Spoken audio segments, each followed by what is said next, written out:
तो निफ्टी पे दबाव आज के सत्र में और बैंक निफ्टी तो पेन में था ही, लेकिन सवाल यहाँ से ये वीरेंद्र जी, मैं डेटा पढ़ रही थी और सटीक एनालिसिस की आपने सुबह 24,510 का पहला रेजिस्टेंस आपने बताया था, 24,509 तक और 10 तक गया, वहाँ से सीधे घूमा और एक फिर कंसोलिडेट ही करता रहा, डे लो के आसपास ही घूमता रहा निफ्टी। बैंक निफ्टी की भी बात करें तो वहाँ पे भी आज ज़्यादा दबाव देखने को मिल रहा है कल से भी। लेकिन सवाल पहले यहाँ पे निफ्टी पे मैं जानना चाहूँगी कि अब आगे की स्ट्रैटेजी क्या होगी, क्या रणनीति अपनाएं, क्या यहाँ से एक पुल बैक नज़र आ रहा है आपको या फिर अभी भी वेट एंड वॉच की सलाह? Shreya, good afternoon. देखिए श्रेया, वो जो था ना, आपने जिक्र किया 24,500 का, कल खबर क्या आई, आप मॉक ड्रिल करेंगे 7 मई को। देखिए इस एनवायरनमेंट में श्रेया, मेरे ख्याल से वही बाजार डाउटफुल है, स्केप्टिकल है, कोई बढ़ चढ़ कर खरीदारी कर नहीं रहा है, सब अपने रिस्क को रिड्यूस कर रहे हैं, बहुत हायर ट्रैजेक्टरी से बाजार ट्रेड करने को कंफर्टेबल नहीं है श्रेया। ऐसे एनवायरनमेंट में बाजार ने अपने आप को थोड़ा सा बैकफुट पर रखना वही ज़्यादा ठीक समझा। कल की आपने श्रेया स्टैट्स देखे होंगे, जब आपने आई होप स्टैट्स पढ़े होंगे, एफआईएस की बहुत स्ट्रॉन्ग बाय नहीं थी, लेकिन वो न्यूट्रल थे। इंडेक्स को उन्होंने, अगर आप देखें, बिल्कुल न्यूट्रल कर दिया। अब ना वो सब्सटेंशियली शॉर्ट है ना लॉन्ग है। बट पूरे इस अनिश्चित एनवायरनमेंट का, इस अनिश्चितता का, इस डाउट्स का कॉल राइटर्स ने श्रेया पूरा मजा लिया है। 24,500 की कल कॉल बिकी हुई थी और इसीलिए जो आप कह रही थी ना 24,510, वो एग्जैक्टली इसीलिए था। अगर बाजार को दमखम दिखाना है, एक स्ट्रॉन्ग ट्रैजेक्टरी में जाना है, तो फर्स्ट रेजिस्टेंस लेके आइए, आपको बाइसेक्ट करना पड़ेगा उस 510 के क्लस्टर को, आपको उस 530 के क्लस्टर को, 538 के क्लस्टर को पार करना पड़ेगा। तो श्रेया, बाजार ने वो दमखम नहीं दिखाया, बैकफुट पे आया। और मैंने क्लियरली कहा था कि till the time we are below 24,500, हम 24,500 के नीचे जब तक हैं, अगर आपका कुछ ट्रेड करने का आपका की इच्छा है ना, तो आपको थोड़ा रिस्क लेना पड़ेगा लोअर ट्रैजेक्टरीज पे। बेस क्या था, स्क्रीन पे लेके आइएगा, इट वाज 24,310। हालांकि हम वहां तक नहीं आए, बट श्रेया, जब तक डाउट्स क्लियर नहीं होंगे, जब तक बाजार इस स्केप्टिकल एनवायरनमेंट में रहेगा, 24,500 को काटना थोड़ा मुश्किल है। मैं आपको कुछ स्टैट्स दिखाता हूँ श्रेया, जरा प्लीज देखिएगा। Look at outstanding OI at 24,500। आप 24,500 की कॉल का जरा आउटस्टैंडिंग वाई देखिए, यानी ये पूरा का पूरा एनवायरनमेंट एंजॉय कर रहे हैं कॉल राइटर्स। 1,61,00,000 तो पहुंच गया 24,400, और जो कॉल राइटर्स कल 24,600 पे कैपिटलाइज कर रहे थे, वो कैपिटलाइज कर रहे 24,500 पे। Look at outstanding OI, 83 lakh call बिकी और 1 करोड़ कॉल बिकी 24,400 पे, 24,500 पे, यानी आप समझिए 3 करोड़ 70 लाख, 3.25 करोड़, और ये सिर्फ मंगलवार को बिल्डअप हो गया है। यानी हमारे लिए Shreya, as of now 24,450, 510, even 550, ये 100 पॉइंट बहुत मुश्किल है इस जोन को बाइसेक्ट करना as per these option writers. और पुट्स को देखिए, ऐसा नहीं है कि सिर्फ कॉल राइटिंग है, बाजार लोअर लेवल्स पे लिक्विडिटी चेज भी कर रही है। लुक एट 24,400 की पुट, 63 लाख पुट बिकी, 24,300 पे करीब 1.25 करोड़ का आउटस्टैंडिंग हुआ है। यानी सिंपली ये कह रहा है जनाब कि मैं ऊपर थोड़ा डाउटफुल हूं और नीचे में थोड़ा सा, अगर आप देखें, बाय करने का इच्छुक भी हूं। सो क्लियरली श्रेया, हमारे पास एक ट्रैजेक्टरी है, अगर आप उसे ट्रेड कर सकते हैं तो करिए, अदर देन छोड़ दीजिए। Other than it's better to chase stock futures. और आपका जोन है वो 24,300 नीचे और ऊपर 24,450, 500। जब तक 24,195, जो मैंने मॉर्निंग में लेवल दिया था बेस 1, जब तक नहीं टूटेगा, बाजार कोलैप्स भी नहीं होगा। निफ्टी की बात मैं कर रहा हूं, जब तक 24,195, 191 नहीं टूटेगा, जहां पे सबसे ज्यादा स्ट्रॉन्ग पुट बिकी हुई है, तब तक बाजार कोलैप्स भी नहीं होगा। और जब तक आप 24,530, 24,550 बाइसेक्ट नहीं कर रहे हैं श्रेया, बाजार यहां से टेक ऑफ भी नहीं करेगा। So you have a strong range, छोटी सी रेंज है 200 पॉइंट की, अगर आप प्ले कर सकते हैं तो करिए, अदरवाइज ये टाइम नहीं है कोई डायरेक्शनल ट्रेड करने का बहुत बड़े पॉइंट्स के लिए। For clarity you need at least to sustain about 24,550 Shreya. Okay, 24,550 एक इंपॉर्टेंट लेवल सस्टेन करना चाहिए निफ्टी को, तभी पॉजिटिविटी देखने को मिल सकती है। लेकिन बैंक निफ्टी की बात करूं मैं वीरेंद्र जी, कल भी इस पे प्रेशर, आज के सेशन में भी इसमें प्रेशर देखने को मिल रहा है। और जो लेवल आपने बताया था 55,000, जिसमें पुट में अभी भी सबसे ज़्यादा ओआई है और पहले बेस पर 10 डेमा भी है, बस उससे थोड़ा ऊपर 55,036 तक गया, फिर वहाँ से घूमा। तो यहाँ पे क्या स्ट्रैटेजी अब कैसे नेविगेट करे बैंक निफ्टी को? पेन परसिस्ट करेगा? और देखिए श्रेया, 15 अप्रैल को निफ्टी ने अपना 20 डेमा पार किया था, ठीक है। उसके बाद ये पार किया था करीब 50,600 पे, देन 51,600, 52,600, 53,600, 54,600 और 55,600 और 56,200 तक हम गए। कल कोटक के नतीजों ने, कल एसबीआई के नतीजों ने हमें बैकफुट पे रखा, बट स्टिल उस सेशन को हम बचा के ले गए अबाउ 10 डे। बच्चे आज जानते हैं आज सुबह क्या क्या हुआ? आज सुबह स्केप्टिकल लग रहा था निफ्टी पीएसयू बैंक इंडेक्स, जो कि 20 डेमा तोड़ रहा था। मैंने अपनी कमेंट्री में सुबह क्लियरली लिखा था, डाउटफुल इज निफ्टी बैंक।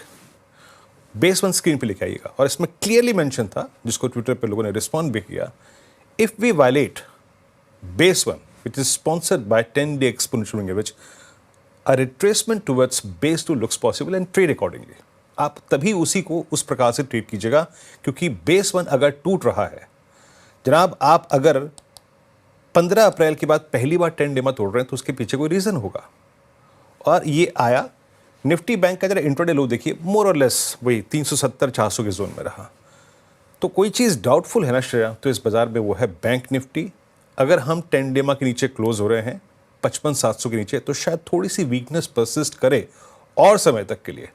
और एक और चीज़ श्रेया, अगर हम 55,000 को रीगेन नहीं कर पाए आज और कल में, तो ऐसे में बैंक निफ्टी का फर्दर रिट्रेस होकर 53,900 तक, जहां पे आपका 20 डेमा अलाइंड है, वहां तक का रिट्रेसमेंट पॉसिबल है। तो बैंक निफ्टी आपको थोड़ा सा डाउटफुल एनवायरनमेंट में रखेगा, और वो डाउट्स 10 डेमा के नीचे परसिस्ट करेंगे। जरा प्लीज ऑप्शन राइटर्स लेके आइए, क्या 10 डेमा के ब्रीच को कॉल राइटर्स ने ग्रिप किया है क्या? आइए देखने की कोशिश करते हैं। Look at outstanding OI at 55,000 call. 55,000 की कॉल में करीब 11 लाख का आउटस्टैंडिंग ओआई हो गया, और ये कल तक पुट राइटर्स का जोन था, लेकिन आज वो कॉल राइटर्स का जोन बन गया है। 55,200 पे लॉन्ग लिक्विडेशन हो रहा है, 54,800 पे कोई खास पुट कंसंट्रेशन नहीं है। और अब अगर एक चीज श्रेया आप जरा नोटिस कीजिए स्क्रीन पे, please read, look at 54,000 put option. जो कंफर्टेबल पुट राइटर वहां पे है वो एग्जिट कर चुका है, 12 लाख का आउटस्टैंडिंग हुआ है, यानी 20 डेमा वाला पुट राइटर्स थोड़ा सा एग्जिट ले रहा है। तो Shreya, bank Nifty is doubtful and weak as of now, और अगर ये 55,000 और 54,800 नीचे परसिस्ट करा, तो fear of collapse towards 54,000 persist in Nifty Bank. Shreya, बिल्कुल, तो बैंक निफ्टी अभी फिलहाल कमजोर नजर आ रहा है, तो ये स्ट्रैटेजी आप अपनाएं बैंक निफ्टी में। आप सीधे चलते हैं ट्रेंडिंग स्टॉक्स की तरफ। वो कौन से स्टॉक्स जहां पर हलचल देखने को मिली, क्योंकि मार्केट में आज गिरावट देखने को मिल रही है। तो शुरुआत करेंगे मंदी के ट्रेंडिंग स्टॉक्स के साथ। कहां पर ज्यादा गिरावट आज के सेशन में देखने को मिली है? अडानी एंटरप्राइजेस, कल अडानी ग्रुप के शेयरों में शानदार तेजी थी, आज मुनाफा वसूली देखने को मिल रही है, लगभग 4.25% के करीब यहाँ पर गिरावट। इंटरनल में भी आज मुनाफा वसूली, कल ये भी स्टॉक तेज था, आज 2.5% टूटा। जियो फाइनेंशियल सर्विसेज भी टूट कर रहा है कारोबार 2.5%, और टाटा मोटर्स में भी आज दबाव 2.5% से ज्यादा। इनफैक्ट इंडियन होटल्स नतीजे आए, ठीक लगे नतीजे, ब्रोकरेजेस भी काफी बुलिश थे, लेकिन स्टॉक गिरकर कामकाज करता हुआ नजर आया। 6% करीब गिरावट यहाँ पे। एंजल वन में यहाँ पे भी मुनाफा वसूली आप देखें तो 3.5% करीब यहाँ पे गिरावट देखने को मिल रही है। कमेंट्स भी गिर रहा है 4.5% से ज़्यादा गिरावट, और क्यों गिर रहा है इस पे और चर्चा करेंगे शो में। और पेटीएम देखिए यहाँ पे भी मुनाफा वसूली करीब 5.5% के करीब। और कुछ ऐसे स्टॉक्स जहाँ पे खरीदारी बनती हुई नजर आई है। भारतीय एयरटेल खबर के बाद देखिए लगभग 2% करीब तेज हुआ। टाटा स्टील में आज खरीदारी 2% से ज्यादा। महिंद्रा नतीजे शानदार, ब्रोकरेजेस बुलिश, कल भी तेज था, आज भी 1.5% ऊपर। आयशर मोटर्स ऑटो पैक पूरा आप देखें तो वहाँ पे खरीदारी आज के सेशन में देखने को मिल रही है 1.5% करीब, ये भी तेज। हीरो मोटोकॉर्प अगेन 4.5% से ज्यादा तेज हुआ। मैक्स हेल्थ केयर 2.5% चढ़ा, और बायोकॉन में भी आप देखें तो लगभग 2.25% की तेजी आपको दिखाई देगी। चलिए अब कार्यक्रम का क्रम समझते हैं। हमारे साथ फंडामेंटल राय देने के लिए जुड़ेंगे मार्केट स्मिथ इंडिया के मयूरेश जोशी जी। टेक्निकल कॉल्स लेंगे हम प्रकाश गाबा, मानस जायसवाल, रचना वैद्य, श्रीकांत चौहान, अमित सेठ और जतिन गेड़िया से। 2:15 पर यतिन मुद्दा बताएंगे आपको।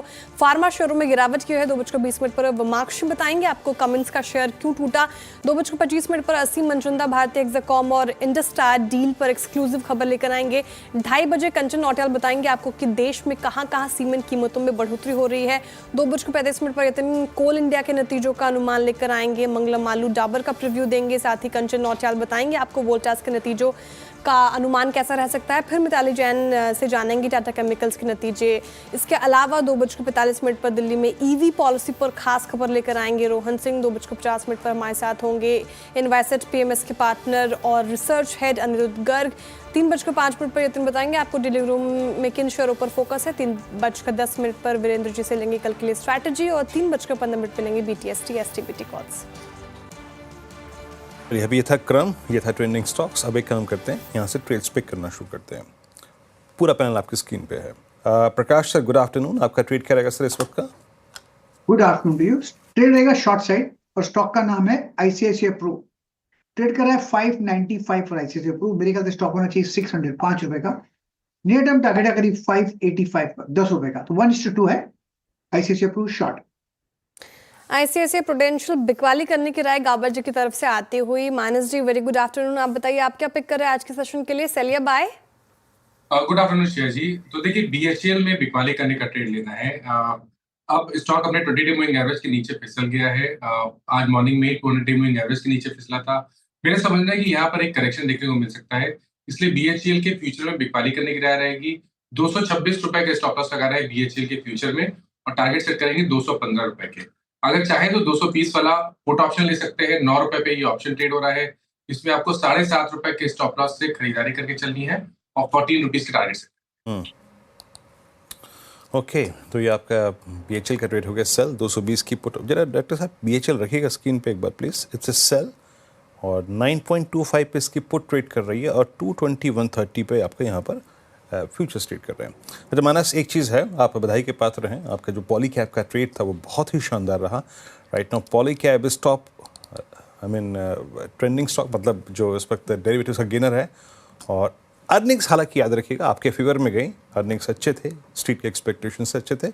अच्छा करता हूँ मैं एक चेक ले लूँ तुम्हारे साहब से यहाँ पे, क्या ये 6000 के ऊपर सस्टेन रहा या फिर एटलीस्ट अगर 5950 के ऊपर सस्टेन रहा तो क्या फर्दर शॉर्ट कवरिंग पॉसिबल है? ऐसे में क्या वो जो पहले का बड़ा रेजिस्टेंस पॉइंट है 62, 50, 63, वहां तक जाने की गुंजाइश है क्या? अगर मैंने आपके कहने पे लिया है तो रखूं क्या? तो देखिए, ये जो 59.50 का जो स्तर है वो अहम इसलिए है कि वहीं पर 200 डे मूविंग एवरेज भी आता है और 50 वीक मूविंग एवरेज भी आता है। तो अगर आज वॉल्यूम्स के साथ उसके ऊपर की क्लोजिंग देखने को मिल जाएगी तो आपको नेक्स्ट टारगेट 6400 का भी देखने को मिल सकता है। बट मार्केट वोलेटाइल है, इसलिए स्टॉप लॉस थोड़ा पास लगा लें, वो बेहतर रहेगा। तो अगर आपने लॉन्ग पोजीशन मॉर्निंग बनाई और आप होल्ड करना चाहते हैं, क्योंकि ऑलरेडी टारगेट अचीव हो चुके हैं, बट अगर आप होल्ड करना चाहते हैं तो आपको स्टॉप लॉस लगाना है 5939 का। 5939 के स्टॉप लॉस से आप पोजीशन को होल्ड कर सकते हैं। पर अगर आपने इंटरडे के लिए लिया था तो एक बार प्रॉफिट बुक कर लेना बेहतर है। ओके, पॉली कैब ये राय है और इंटरडे के लिए प्रॉफिट आप बुक कर सकते हैं अगर आपका ट्रेड सिर्फ डे पर्सपेक्टिव से था। रचना जी, गुड आफ्टरनून। आपका ट्रेड? Good afternoon. मेरी तरफ से शॉर्ट ट्रेड रहेगा the futures of Indigo. Indigo सुबह से ही ओपनिंग टिक इटसेल्फ से गिर रहा है और मेरे हिसाब से ये गिरावट जो है वो और गहरानी चाहिए। अभी हम फ्यूचर्स में 53.75 पे है। यहाँ पे हम 54.30 पे एसएल लगाएंगे, तो करीब करीब 50-55 रुपीज का एसएल रहेगा। डाउन साइड पे पहला टारगेट रहेगा 5340 नेक्स्ट 1 आवर के लिए, एंड अगर कोई डिलीवरी कैरी करता है तो 5250। ओके, इंटरग्लोब एविएशन ये भी शॉर्ट करने की राय फिलहाल। तो अभी तक 3 शॉर्ट कॉल्स आ चुके हैं। Amit ji, good afternoon. आप क्या पिक कर रहे हैं शॉर्ट? अमित जी म्यूट पर हैं आप।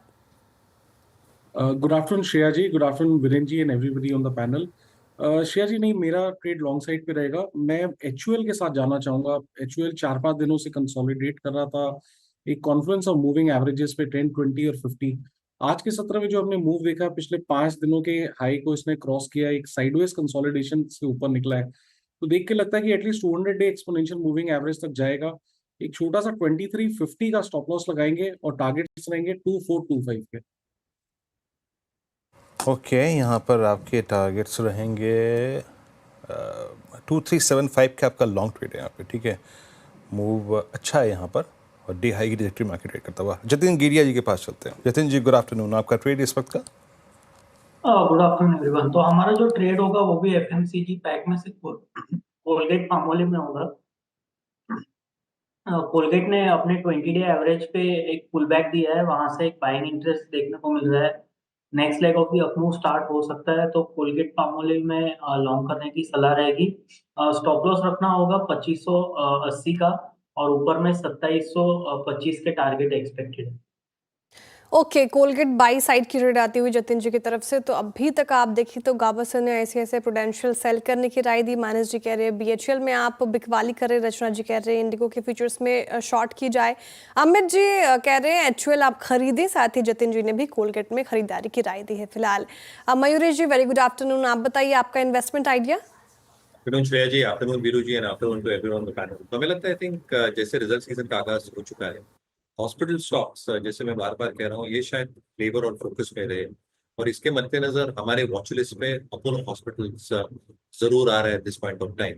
दो तीन चीजें हैं, अगर आप रेवेन्यू ग्रोथ देखते हैं, काफी सराहनीय रहा है 9 महीनों तक। एक्सपेक्टेशन जो है, जो ये 10,200 बेड्स मैनेज करते हैं, large part of the bed addition अब एसेट लाइट मॉडल से हो रही है, जिसके दो फायदे हैं। एक, बेड एडिशन से एक डिसेंट पेस पे होती है with less leverage on to the books, और इसलिए अगर आप बैलेंस शीट की स्ट्रेंथ देखें कि अक्रॉस देयर बिजनेसेस, हॉस्पिटल कारोबार हो, रिटेल कारोबार हो या फार्मेसी का कारोबार हो, ग्रॉस डेट की तुलना में या नेट डेट की तुलना में जो नेट कैश है, कैश रिच बैलेंस शीट है अपोलो हॉस्पिटल्स के at this juncture. At the same time I think जो एवरेज रेवेन्यू पर ऑपरेटिंग बेड है कंसोलिडेटेड बेसिस के ऊपर 60,800 रुपए के आसपास है। और उम्मीद यही है कि आई थिंक जो इनके की रीजन है, जैसे चेन्नई हुआ जहाँ पे ARPO भी 78,000 के ऊपर है, तेलंगाना में जहाँ 60,000 के ऊपर है, ये शायद मेंटेन रहे और इम्प्रूव हो, बिकॉज नए बेड एडिशन हुए हैं। ऑक्यूपेंसी रेट 68% के आसपास है, जो इंचअप होने चाहिए जैसे मैच्योरिटी आती है नए हॉस्पिटल्स की over the next few months and quarters, और ये परसेंटेज शायद 70-75% के ऊपर जाए, जो ऑपरेटिंग लेवरेज बैलेंस शीट को देगी। फ्रॉम अ बिजनेस पर्सपेक्टिव, जो EBITDA मार्जिन है और हॉस्पिटल बिजनेस के, फार्मेसी बिजनेस के और रिटेल बिजनेस के, यहाँ पे आई थिंक एक स्टेडी स्टेट परफॉर्मेंस दिख रहा है, और एक स्टेडी स्टेट इंप्रूवमेंट अगले कुछ तिमाहियों तक देखी जा सकती है। तो हमें हॉस्पिटल स्टॉक काफी पसंद आ रहे हैं। अपोलो हॉस्पिटल आपके वॉच लिस्ट में जरूर। ओके, अपोलो हॉस्पिटल्स करीब करीब 7,000 पे ट्रेड करता हुआ आज का स्ट्रॉन्ग मूवर यहाँ पे। अच्छा, मैं दो स्टॉक से बात करूँगा। पहली बात, मैं शायद MCX पे बात इस वक्त करना ज़रूरी समझूंगा, क्योंकि MCX जिस फंडे पे चल रहा था, वो फंडा, वो कॉन्सेप्ट आज थोड़ा सा क्रैक हुआ है। एक रीजनेबल स्टॉप लॉस ले लेते हैं या फिर एग्जिट करना चाहिए। अमित जी, आपने देखा होगा इसका वो ड्रीम ब्रेकआउट था 11 अप्रैल को, और वो एक स्लोपिंग डाउनवर्ड चैनल का ब्रेकआउट, जिसके बाद आप लगभग 5400 से करीब 6400 तक का, 1000 रुपये तक का सफ़र तय करके आए। आज पहली बार 10 डे में वायलेट किया है इसने, जो कि अब तक इस पूरे ड्यूरेशन में नहीं किया। अगर इस आप ट्रेड पे अच्छा पैसा बना चुके हैं, या मान लीजिए हालिया ट्रेड है आपका, एक बार के लिए क्या इस ट्रेड पे एग्जिट बनता है? क्या एग्जिट करके थोड़ा रिट्रेसमेंट का इंतजार करें टुवर्ड्स 20 डे में? अप्रोच क्या रखनी चाहिए MCX पर? जी वीरेंद्र जी, बिल्कुल सही कहा आपने।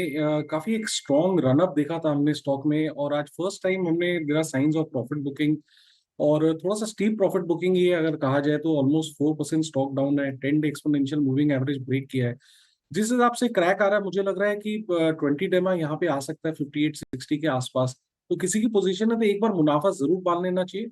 ओवरऑल ट्रेंड अप है, तो बाय ऑन डिप जब थोड़ा सा नीचे है और वहां कंफर्मेशन मिले तो वापस एक बार फिर से एंट्री बनाई जा सकती है, बट फिलहाल हमें यहाँ पे मुनाफा बांध लेना चाहिए।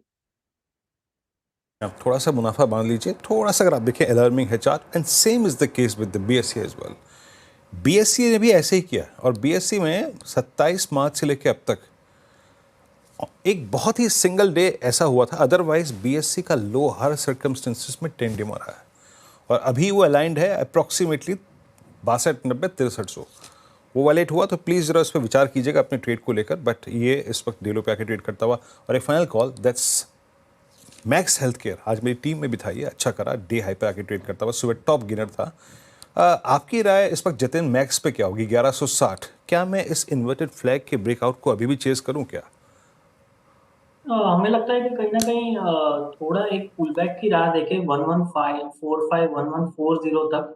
हमें लगता है कि पिछले 3 दिनों में 1080 से लेके 1171, मतलब ऑलमोस्ट 90 रुपीज का अपमूव हमने ऑलरेडी देख चुके हैं। तो हमें लग रहा है कि रिस्क रिवॉर्ड थोड़ा करंट लेवल्स पे अनफेवरेबल है, तो एक डिप की राह देखे। ओवरऑल स्ट्रक्चर अच्छा है, पॉजिटिव है, लेकिन एक डिप पे बाय करने की सलाह रहेगी।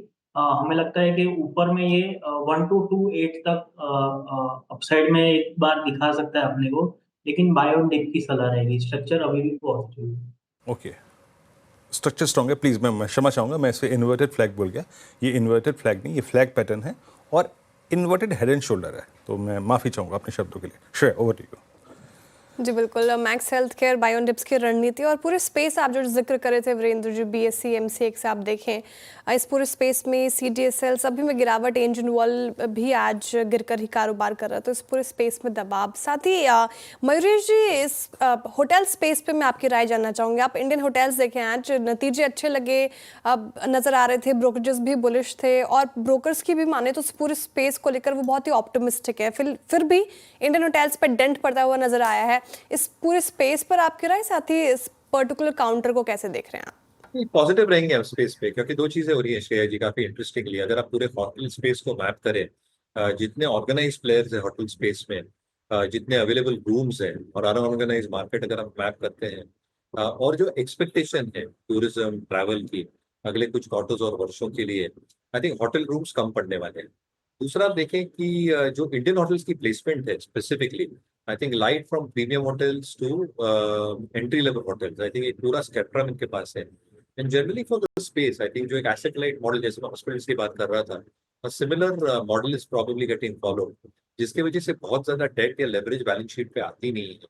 और जो एक्सपेक्टेशन है एवरेज रूम रेट्स का, एवरेज रूम अवेलेबल रेट्स का, तो probably put it in a better context, यहाँ पे आई थिंक एक स्टेडी स्टेट शो देखा जा सकता है। ऑब्वियसली आई थिंक ये जो तिमाही है ये बेस्ट क्वार्टर हो सकती है होटल इंडस्ट्री के लिए। समर सीजन है, हॉलिडे सीजन है, छुट्टियां हैं, और कहीं ना कहीं आई थिंक आप कहीं भी देखें across portals, forget this quarter, I think generally जो एक ट्रेंड बना जा रहा है, I think across weekends, specifically across hotspot जो टूरिस्ट हॉटस्पॉट्स रहते हैं, वहाँ पे रूम्स अवेलेबल नहीं है, रेट्स डिसेंट है। एंड लेट्स नॉट फॉरगेट जो F&B रेवेन्यू होता है, इसके मार्जिन रिलेटिवली हायर होते हैं होटल क्षेत्र के लिए आउटसाइड रूम रेट्स। तो हम काफी बुलिश रहेंगे ये सेगमेंट के ऊपर। हमें लगता है कि होटल्स और hospitality is a good space to be in.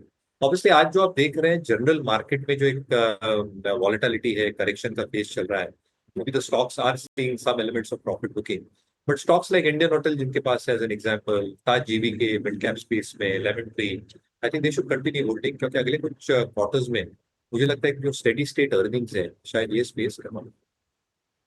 Okay, तो ये स्पेस अभी भी पॉजिटिव और बाजार में दबाव के साथ इंडियन होटल्स पे भी थोड़ा दबाव पड़ा, लेकिन पॉजिटिव ही नजर आ रहे हैं फिलहाल। एक और स्पेस की बात कर लेते हैं, फार्मा स्पेस की बात कर लेते हैं। आज देखिए इस पे डेंट पड़ रहा है, 1.25% के करीब गिर के कारोबार कर रहा है फार्मा इंडेक्स। खबर क्या है? तो देखिए फार्मा सेक्टर पर ट्रंप की टेढ़ी नजर बनी हुई है, लगातार हम इस पर चर्चा भी करते रहते हैं और फार्मा सेक्टर को लेकर ट्रंप ने अब एक बड़ा फैसला किया है। उन्होंने एक आदेश पर साइन किए हैं, हस्ताक्षर किए हैं, जिसका मकसद है अमेरिका में दवाओं के उत्पादन यानी कि प्रोडक्शन को बढ़ावा देना। साथ ही अमेरिका दवाओं के इंपोर्ट पर टैरिफ लगाने की भी तैयारी में है। पूरी खबर समझाने के लिए यतिन मोता हमारे साथ जुड़े हुए हैं। यतिन, बताइए क्या है खबर? देखिए, ट्रंप का एक पहले भी कंसर्न रहा है कि फार्मास्यूटिकल इंपोर्ट्स जो यूएस में होते हैं वो काफ़ी महंगे हैं और हेल्थ केयर काफ़ी महंगा है यूएस में। तो कॉस्ट घटाने के लिए और डोमेस्टिक मैन्युफैक्चरिंग को बढ़ावा देने के लिए ट्रंप साहब ने टैरिफ्स के बारे में बताया है पहले भी, और कुछ ही हफ्तों में उनकी येस्टरडे की जो प्रेस कॉन्फ्रेंस हुई, जो वार्ता हुई, उसमें कुछ ही दिनों में फार्मा पे भी टैरिफ लगाने की बात उन्होंने की है। इनफैक्ट अगर जो एग्जीक्यूटिव ऑर्डर देखें तो फार्मा सेक्टर से जुड़े हुए काफ़ी सारे मसौदे उन्होंने साइन किए हैं। उसके अंदर यूएस में किस तरीके से दवाओं का प्रोडक्शन बढ़ाना, यूएस एफडीए को ये भी निर्देश दिया गया है, जो वहाँ की फार्मा वॉचडॉग है, कि अप्रूवल्स जो अमेरिकी प्लांट होते हैं इनको ज़्यादा से ज़्यादा दिए जाएँ, उनको फास्ट ट्रैक किया जाए, और फॉरेन में जो इंस्पेक्शन होते हैं, जो लाइसेंस फ़ी होती है, जो अप्रूवल्स होते हैं, इनकी जो कॉस्ट है वो यूएस एफडीए महंगी करे। तो कहीं ना कहीं फोकस है डोमेस्टिक प्रोडक्शन बढ़ाने में और निर्यात पे फोकस करने के बजाय जो कंपनीज हैं यूएस बेस्ड, इनको डोमेस्टिक मार्केट को सर्विस करने के लिए ज़्यादा तरीके से प्रोत्साहित किया जाए।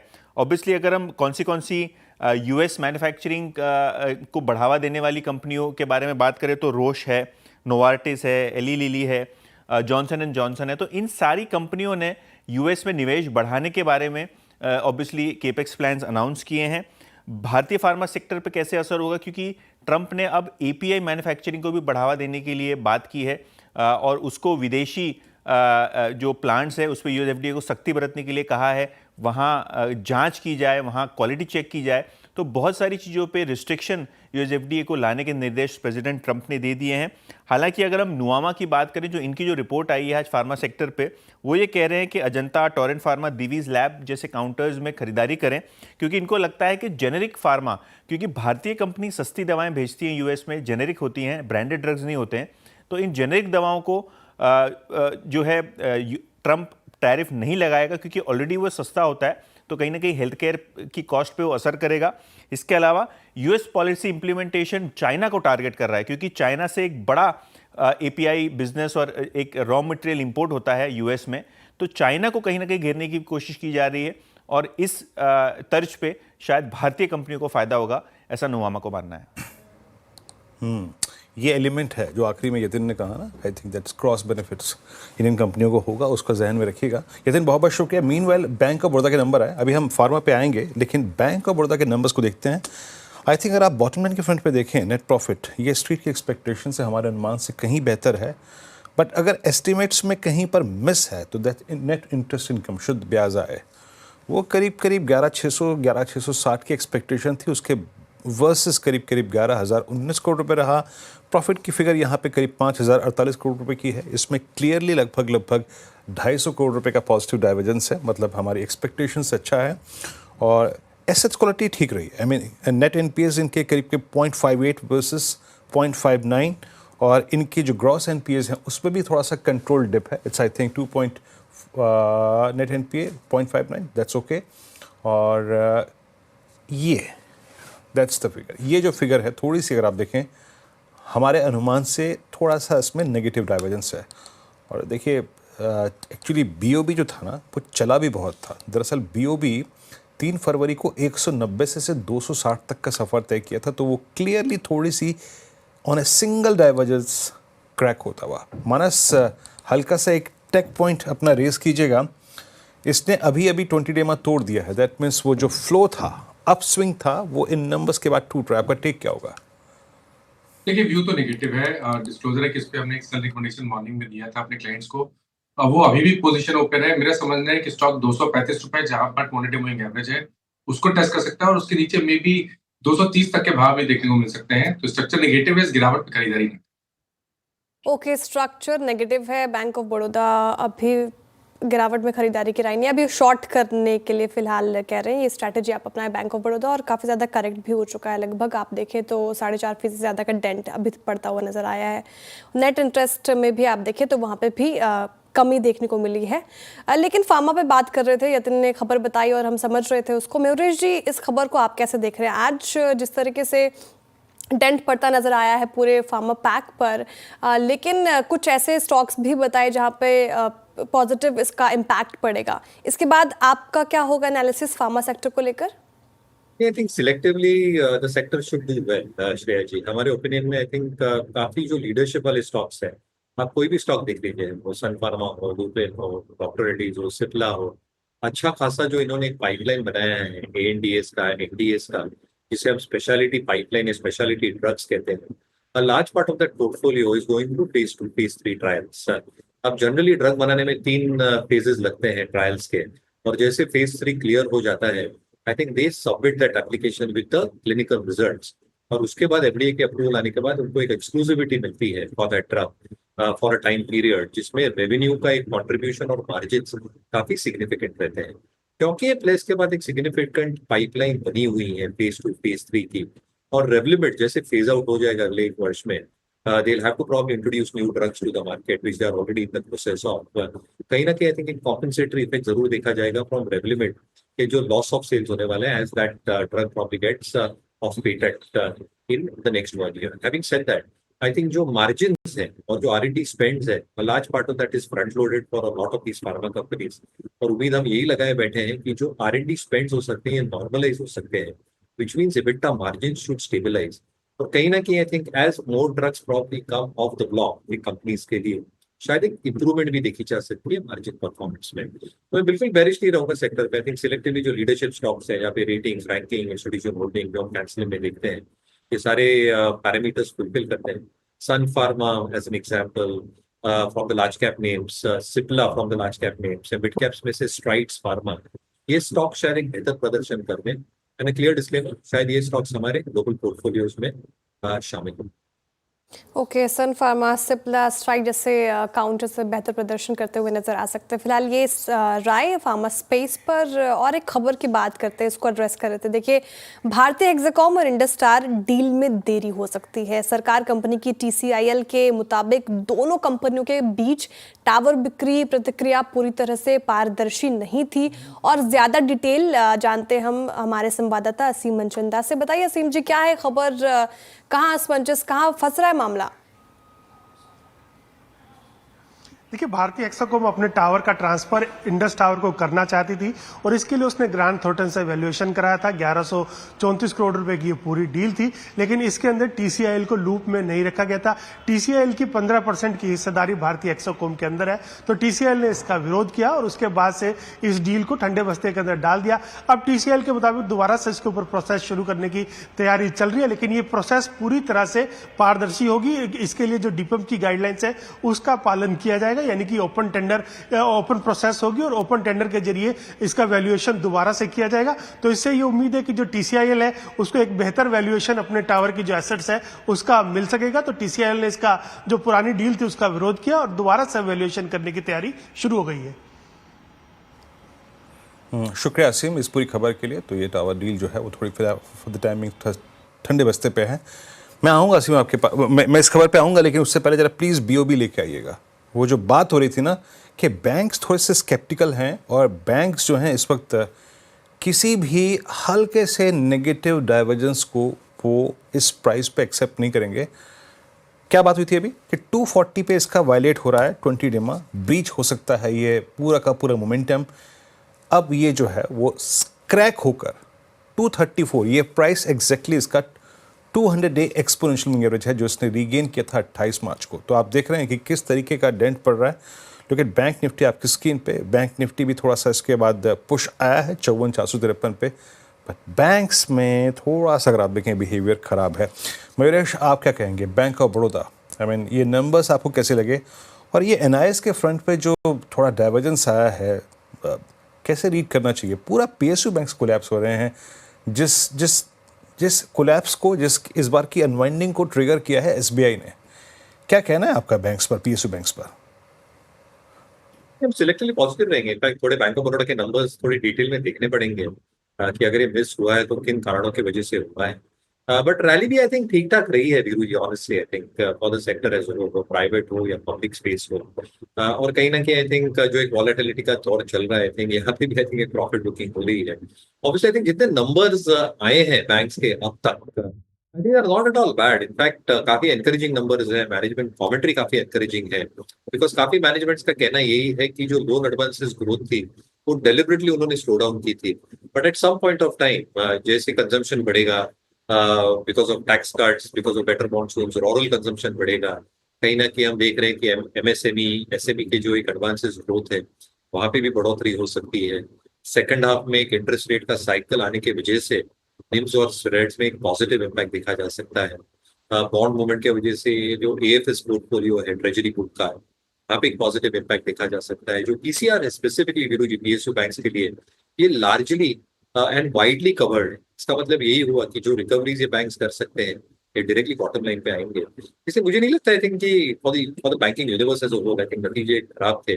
1 or 2 results might be a little bit bad, but generally I think as a space we continue holding a bullish view for the segment as a whole. कहीं ना कहीं I think सेगमेंट चला है, बैंक इंडेक्स चला है, private public दोनों चले हैं, एक प्रॉफिट बुकिंग का दौर है। बट जैसे ये स्टेबल होते हैं मुझे लगता है जो क्वालिटेटिव बैंक्स है ये वापस बहुत स्मार्टली बाउंस बैक। ओके, ठीक है, योर पॉइंट ठीक है। आई मीन आपका अभी कंस्ट्रक्टिव पॉजिटिव व्यू है बैंक ऑफ बड़ौदा पे और इनफैक्ट PSU बैंक्स पे। बट लुक एट, एक बार जरा निफ्टी PSU बैंक इंडेक्स और एक बार निफ्टी प्राइवेट इंडेक्स का क्रॉस चार्ट रखिए। Look at the divergence. HDFC bank में अभी भी टिक आया कि वो दिन के उच्चतम स्तरों की तरफ रीगेन कर रहा है अपनी हाइट्स को। ये देखिए HDFC bank. So it's a cross combination. SBI at day low, BOB at day low, meanwhile ICICI bank और HDFC बैंक जो है वो इस डाइवर्जेंस क्रिएट कर रहे हैं। आप निफ्टी बैंक के डाउनसाइड को नलिफाई कर रहे हैं, बट क्लियरली स्क्रीन पर अब मैंने आपके पूछ कहते हैं ना प्रत्यक्ष को प्रमाण की ज़रूरत नहीं होती है, वो क्लियर रख दिया है कि बाज़ार इस वक्त कंफर्ट, बाज़ार इस वक्त कन्विक्शन खोज रहा है बैंक्स में। रचना जी, थोड़ा सा इस डाइवर्जेंस को बतौर ट्रेडर एक टेक्निकल एनालिसिस के तौर पे, टेक्निकल एनालिस्ट के तौर पे आप कैसे प्ले करेंगी? It's a clear divergence on the screen, PSU banks crack हो रहे हैं और प्राइवेट कॉन्फिडेंस रीगेन कर रहे हैं।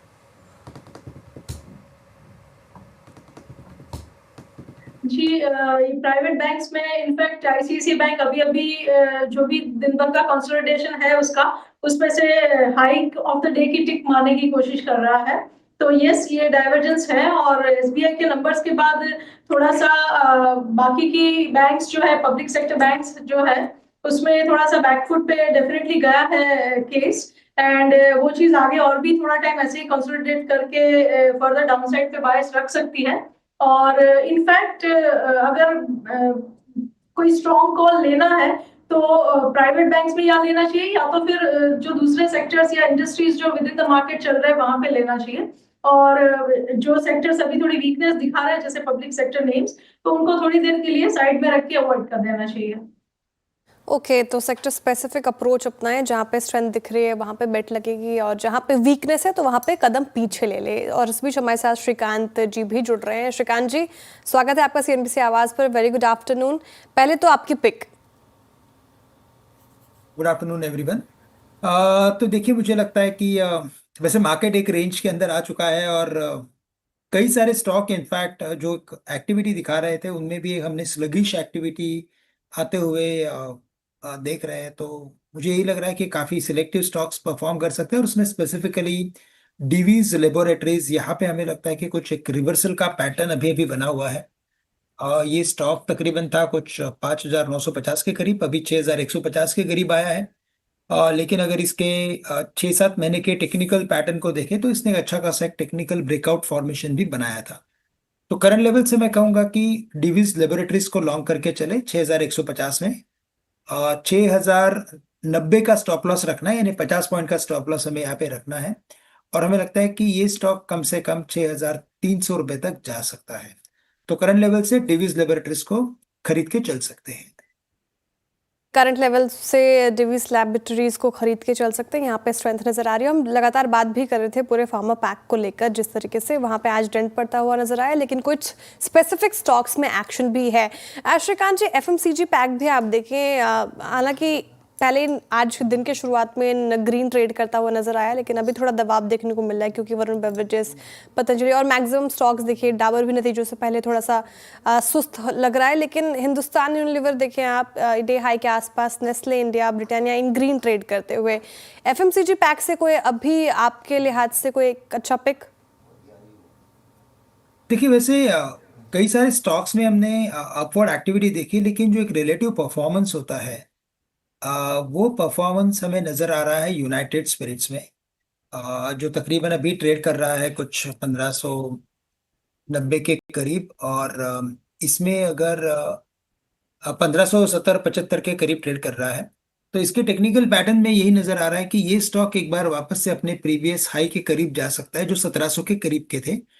और वेरी शॉर्ट टर्म में मुझे लगता है 1600 के करीब एक बड़ी कॉल राइटिंग खड़ी है, लेकिन उसके बाद हमें लगता है कि ये स्टॉक एक बार 1630 रुपए तक भी जा सकता है। तो यूनाइटेड स्पिरिट अच्छा लग रहा है। साथ ही साथ मैं कहूंगा कि टाटा कंज्यूमर, यहाँ पे भी काफी अच्छा आउट परफॉर्मेंस है। करंटली ये स्टॉक काफी साइडवेज चल रहा है, लेकिन इवेंचुअली हमें लगता है कि ये भी स्टॉक अपने प्रीवियस हाइस को, यानी 1250 के लेवल्स को क्रॉस करने की ताकत रखता है। ओके, तो टाटा कंज्यूमर और साथ ही यूनाइटेड स्पिरिट्स आपको फिलहाल पसंद आ रहा है एफएमसीजी पैक से। इसको थोड़ा और ड्रैग करते हैं और कैपिटल गुड्स कंपनी कमिंस की भी बात कर लेते हैं। तेज़ गिरावट देखने को मिल रही है और शुरुआत में मैंने कहा था कारण जानने की कोशिश करेंगे शो में, तो सीएनबीसी टीवी 18 की सहयोगी मेरी वमाक्षी जुड़ी हुई है मेरे साथ। वमाक्षी, बताइए, कमिंस में आज तेज़ गिरावट है, वजह क्या रही? जी बिल्कुल, भारी गिरावट नज़र आ रही है कमिंस में। अगर हम देखें तो कंपनी की जो पेरेंट कंपनी है कमिंस इंक, इनकी तरफ से नंबर्स आए थे और उसी के बाद उनका एक कॉन कॉल भी था। तो आइए देखते हैं कौन से इंपॉर्टेंट पॉइंट्स हैं। पहला इंपॉर्टेंट मुद्दा जो है वो है गाइडेंस के ऊपर। कंपनी ने 2025 के लिए जो फोरकास्ट दिया था वो अब उन्होंने विड्रॉ कर दिया है। पहले कंपनी ने गाइडेंस जो दी थी वो थी कि रेवेन्यू ग्रोथ की उन्होंने रेंज दी थी -2% से लेकर +3% तक। ग्लोबल पेरेंट के जो पावर जेन रेवेन्यूज़ थे वो एक्सपेक्ट कर रहे थे 5 to 15% से बढ़ेंगे और इंडिया रीजन के लिए करीब 10% की ग्रोथ ये लोग एक्सपेक्ट कर रहे थे, मगर टैरिफ अनसर्टिनिटीज़ के चलते इन्होंने अपनी गाइडेंस को विड्रॉ किया है। सेकंड इंपॉर्टेंट पॉइंट है उनके इंडिया रीजन के परफॉर्मेंस का।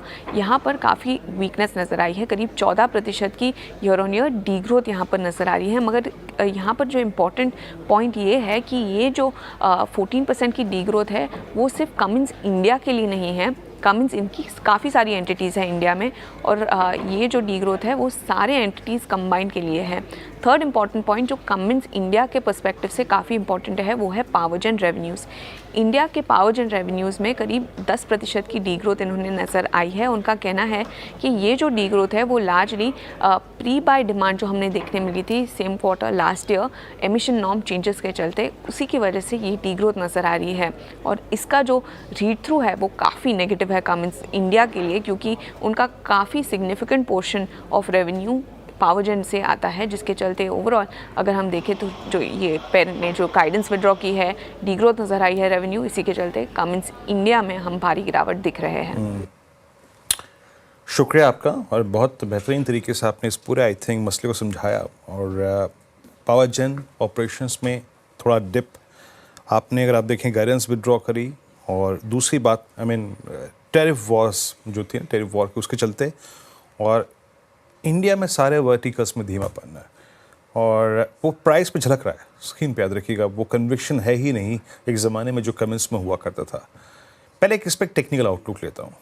इन तमाम पहलुओं के बीच में क्या रिस्क पे है, पहले चलते हैं इसमें श्रीकांत के पास। श्रीकांत, अगर किसी भी सर्कमस्टेंसेस में ये स्टॉक 2650 या फिर 2680 के नीचे ट्रैवल करना शुरू करता है, मतलब ये है कि CY25 के अगर लो को ब्रीच करे तो प्रोजेक्शन क्या है आपके लिए, एक रीजनेबल सपोर्ट क्या है यहाँ पर?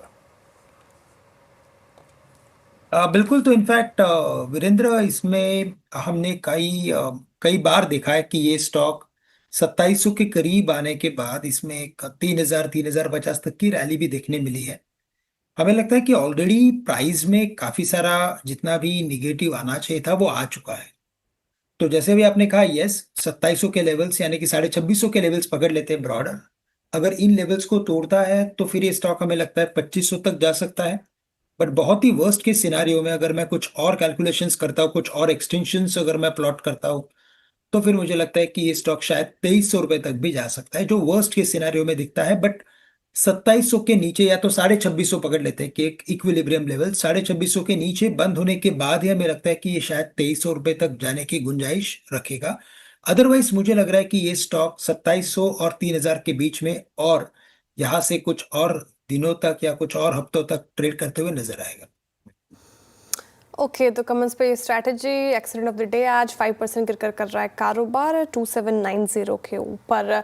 चलिए अब सीमेंट सेक्टर की भी बात कर लेते हैं। देखिए, देश में सीमेंट महंगा हो गया है और डीलर्स के मुताबिक दक्षिण पूर्वी भारत में सीमेंट के दाम बढ़े हैं। ज्यादा डिटेल के लिए मेरी सहयोगी कंचन नौटियाल जुड़ी हुई हैं। बताइए कंचन, क्या है खबर, कहाँ बढ़ रहे हैं सीमेंट के दाम? जी डेफिनेटली, जैसे कि आपने मेंशन किया, अगर बात करी जाए सीमेंट सेक्टर, सीमेंट के जो प्राइस हाइक की, वो पहले तो हमें ऑल ओवर पैन इंडिया में ही देखने को मिले, लेकिन जो सबसे ज्यादा अफेक्टेड एरियाज है वो है साउथ जोन और साथ ही साथ ईस्ट जोन। यहाँ पे जो हमें पर बैग सीमेंट के दाम बढ़ते हुए दिखाई दिए हैं वो सबसे ज्यादा बढ़ते हुए दिखाई दिए हैं। और यही नहीं बल्कि एंटिसिपेशन ये भी लगाई जा रही है कि जो ये प्राइस हाइक है इस टाइम पे रुका नहीं है, ये हमें आने वाले टाइम पे और भी आता हुआ दिखाई दे सकता है। देखिए, अगर हम अप्रैल की बात करें तो वहां पे जो लेबर का पूरा मार्केट है वो हमें थोड़ा सा स्लगिश देखने को मिला था, डिमांड भी थोड़ी सी फीकी बनी हुई थी। लेकिन अब ये उम्मीदें जताई जा रही है कि मई में हमें जो डिमांड है उसमें एक अच्छा खासा रिवाइवल आता हुआ दिखाई देगा और जो लेबर मार्केट है वो भी यहाँ से इंप्रूव होता हुआ दिखाई देगा, जिसके चलते हमें दाम में जो बढ़ोतरी है वो देखने को मिल रही है। दाम देखिए मंथ ऑन मंथ बेसिस पे भी यहाँ पे बढ़ते हुए दिखाई दिए और बात करें क्वार्टर ऑन क्वार्टर बेसिस में तो वहां पे भी हमें दाम में इजाफा आता हुआ दिखाई दिया किया है। जैसे कि मैंने मेंशन किया कि जो साउथ जोन है और साथ ही साथ जो हमारा ईस्टर्न जोन है वहाँ पे प्राइस हाइक हमें सबसे ज़्यादा देखने को मिला है। ईस्टर्न की बात करें तो यहाँ पे मंथ ऑन मंथ बेसिस पे 12%, क्वार्टर ऑन क्वार्टर बेसिस पे 25%। अगर साउथ रीजन की बात करें तो यहाँ पे मंथ ऑन मंथ में 5%, 5 रुपये प्रति बैग और साथ ही साथ क्वार्टर ऑन क्वार्टर बेसिस पे 30 रुपये प्रति बैग देखने को मिला है। इसके अलावा अगर एरिया स्पेसिफिक बात करें तो हैदराबाद, कोलकाता, पुणे, यहाँ पे उम्मीदें जताई जा रही है कि आने वाले रीसेंट टाइम में ही हमें एक बड़ा प्राइस हाइक देखने को मिल सकता है सीमेंट के ऊपर पर बैग पर। ओके, शुक्रिया कंचन तमाम जानकारी के लिए। तो सीमेंट के प्राइसेस में हाइक देखा गया और आगे भी कुछ हाइक्स आ सकते हैं, ऐसा अनुमान लगा के चल रहे हैं। चलिए अब इस पूरे स्पेस में बात करेंगे, लेकिन उससे पहले चार का चौका का वक्त हो चुका है। इसकी शुरुआत कर लेते हैं। हम सस्ता ऑप्शन लेंगे मानस जायसवाल से। एफएनओ सुपरस्टार के लिए हमारे साथ है रचना वैद्य। चार्ट का चमत्कार लेंगे श्रीकांत चौहान से और मिड कैप फंडा के लिए मयूरी जोशी के पास चलेंगे। पहले चलते हैं मानस जी के पास। बताइए मानस जी, आपका सस्ता ऑप्शन। देखिए, सस्ता ऑप्शन के लिए एसजेवीएन पे एक पुट ऑप्शन लिया जा सकता है। एसजेवीएन में अगर आप देखें तो एक फ्रेश ब्रेकडाउन देखने को मिला है, इसलिए 90 वाला पुट ऑप्शन, एसजेवीएन का 90 वाला पुट ऑप्शन जो 4 रुपए पे ट्रेड हो रहा है, वहां पर आप खरीदारी कर सकते हैं। 3 रुपए 30 पैसे का आपको स्टॉप लॉस लगाना है और 5.5 रुपए के टारगेट सेट करना है। ओके, एसजेवीएन यहाँ पे आज 90 की पुट, आज क्रैक सुबह से अगर आप देखिए इस काउंटर में है आपका ट्रेड। अब चलते हैं एफएनओ सुपरस्टार के लिए रचना जी के पास। रचना जी, क्या पिक कर रही हैं आप?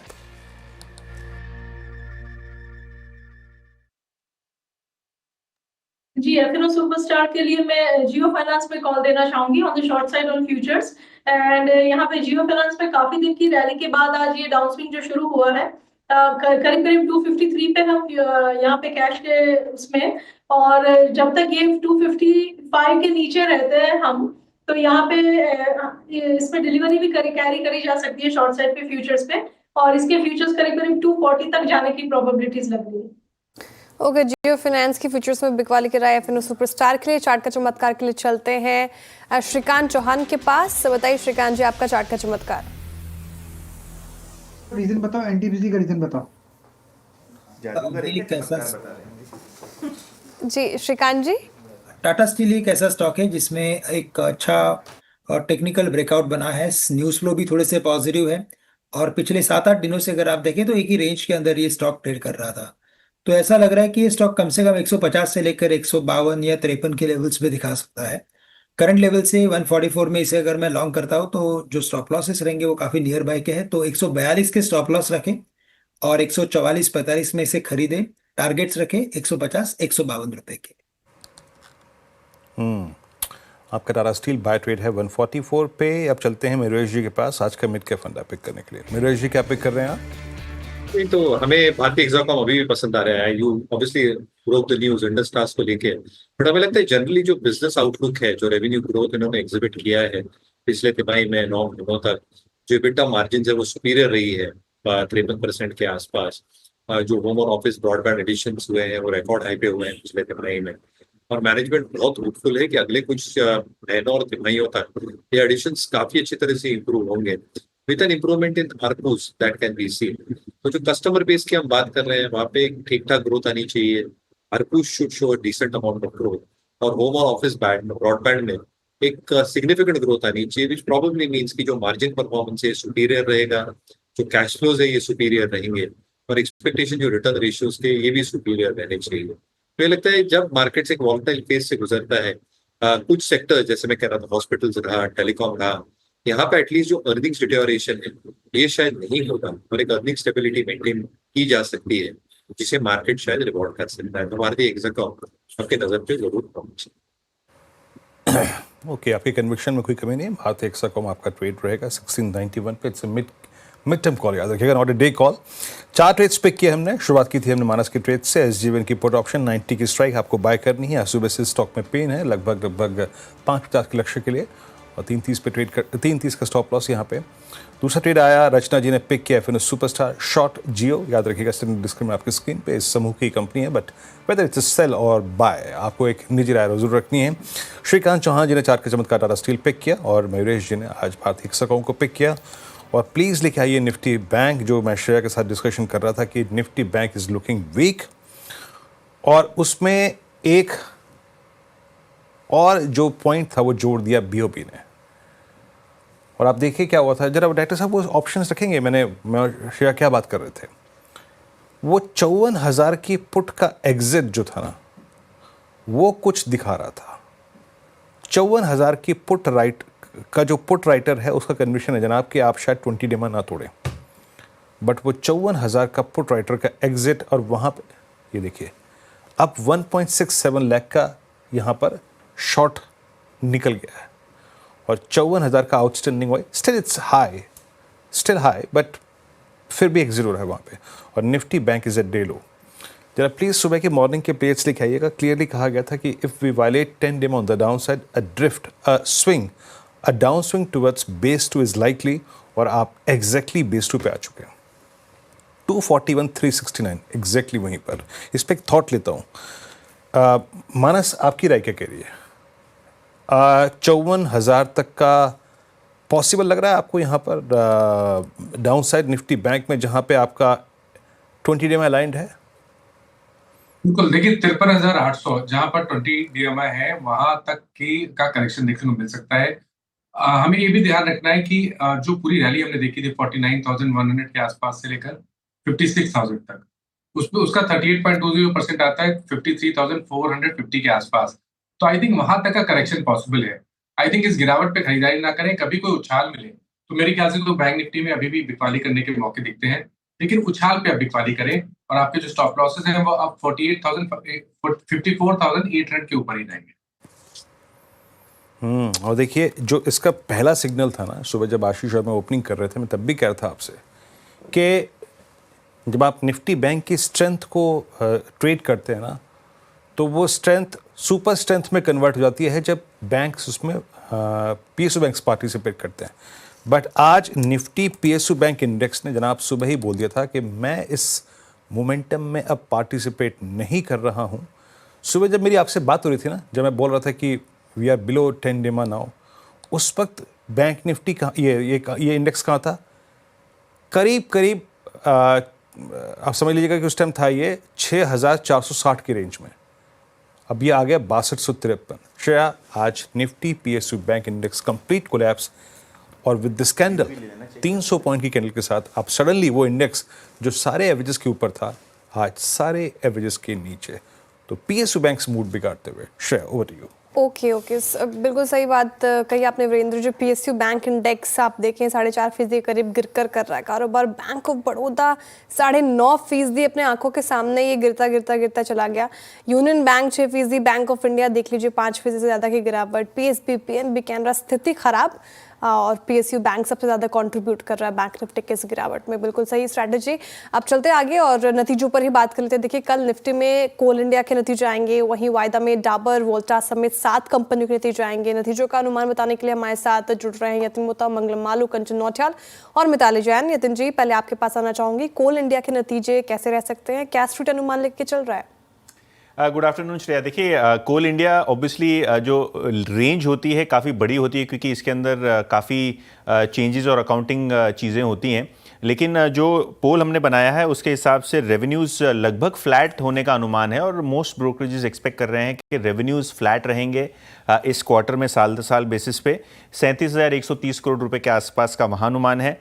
एबिटा में 6% की मामूली ग्रोथ होगी, क्योंकि इस टाइम शायद प्रोविजंस और दूसरे कॉस्ट कम होंगे, तो एबिटा को थोड़ा बहुत बढ़त मिलने की संभावना है। प्रॉफिट हालांकि 10% नीचे हो सकता है, क्योंकि टिपिकली Q4 में एम्प्लॉय कॉस्ट में एक इजाफा हम देखते हैं और दूसरे प्रोविजंस में भी इजाफा देखते हैं, तो उसका असर प्रॉफिट्स पे होगा। फैक्टर्स कौन से नज़र में रखने हैं? सबसे पहले वॉल्यूम, 200 MT के आसपास वॉल्यूम एक्सपेक्टेड है, जो कि लगभग फ्लैट सा आपको दिखाई पड़ेगा साल दर साल बेसिस पे। ऑफटेक कोल का ज़्यादा है, हालांकि रियलाइजेशंस में इम्पैक्ट होगा, क्योंकि जो प्रोडक्ट का मिक्स है वो थोड़ा इन्फीरियर है, थोड़ा ख़राब है, जिसके कारण मार्जिन्स पे इसका असर देखने को मिल सकता है। ई ऑक्शन प्राइसेस में एक बढ़ोतरी हमने देखी है, लेकिन वॉल्यूम्स कुछ वहाँ खास बढ़े नहीं है। इनफैक्ट ई ऑक्शन वॉल्यूम केवल 2% बढ़ के लगभग 21-21.5 MT के आसपास आए हैं। हालांकि जो एक्सपेक्टेशन है ई ऑक्शन प्राइसेस के, वो लगभग 2545 रुपये के आसपास है प्रति टन। तो देखते हैं किस हिसाब से ई ऑक्शन के जो रियलाइजेशन से कोल इंडिया को हेल्प करते हैं। लेकिन ओवरऑल एक फ्लैटिश क्वार्टर रेवेन्यू के हिसाब से कोल इंडिया का आप देखिएगा Q4 में। तो ये कोल इंडिया के अगर आप देखें प्रोजेक्शन है नंबर के आपके स्क्रीन पे 378 पर, अब चलते हैं कंचन के पास।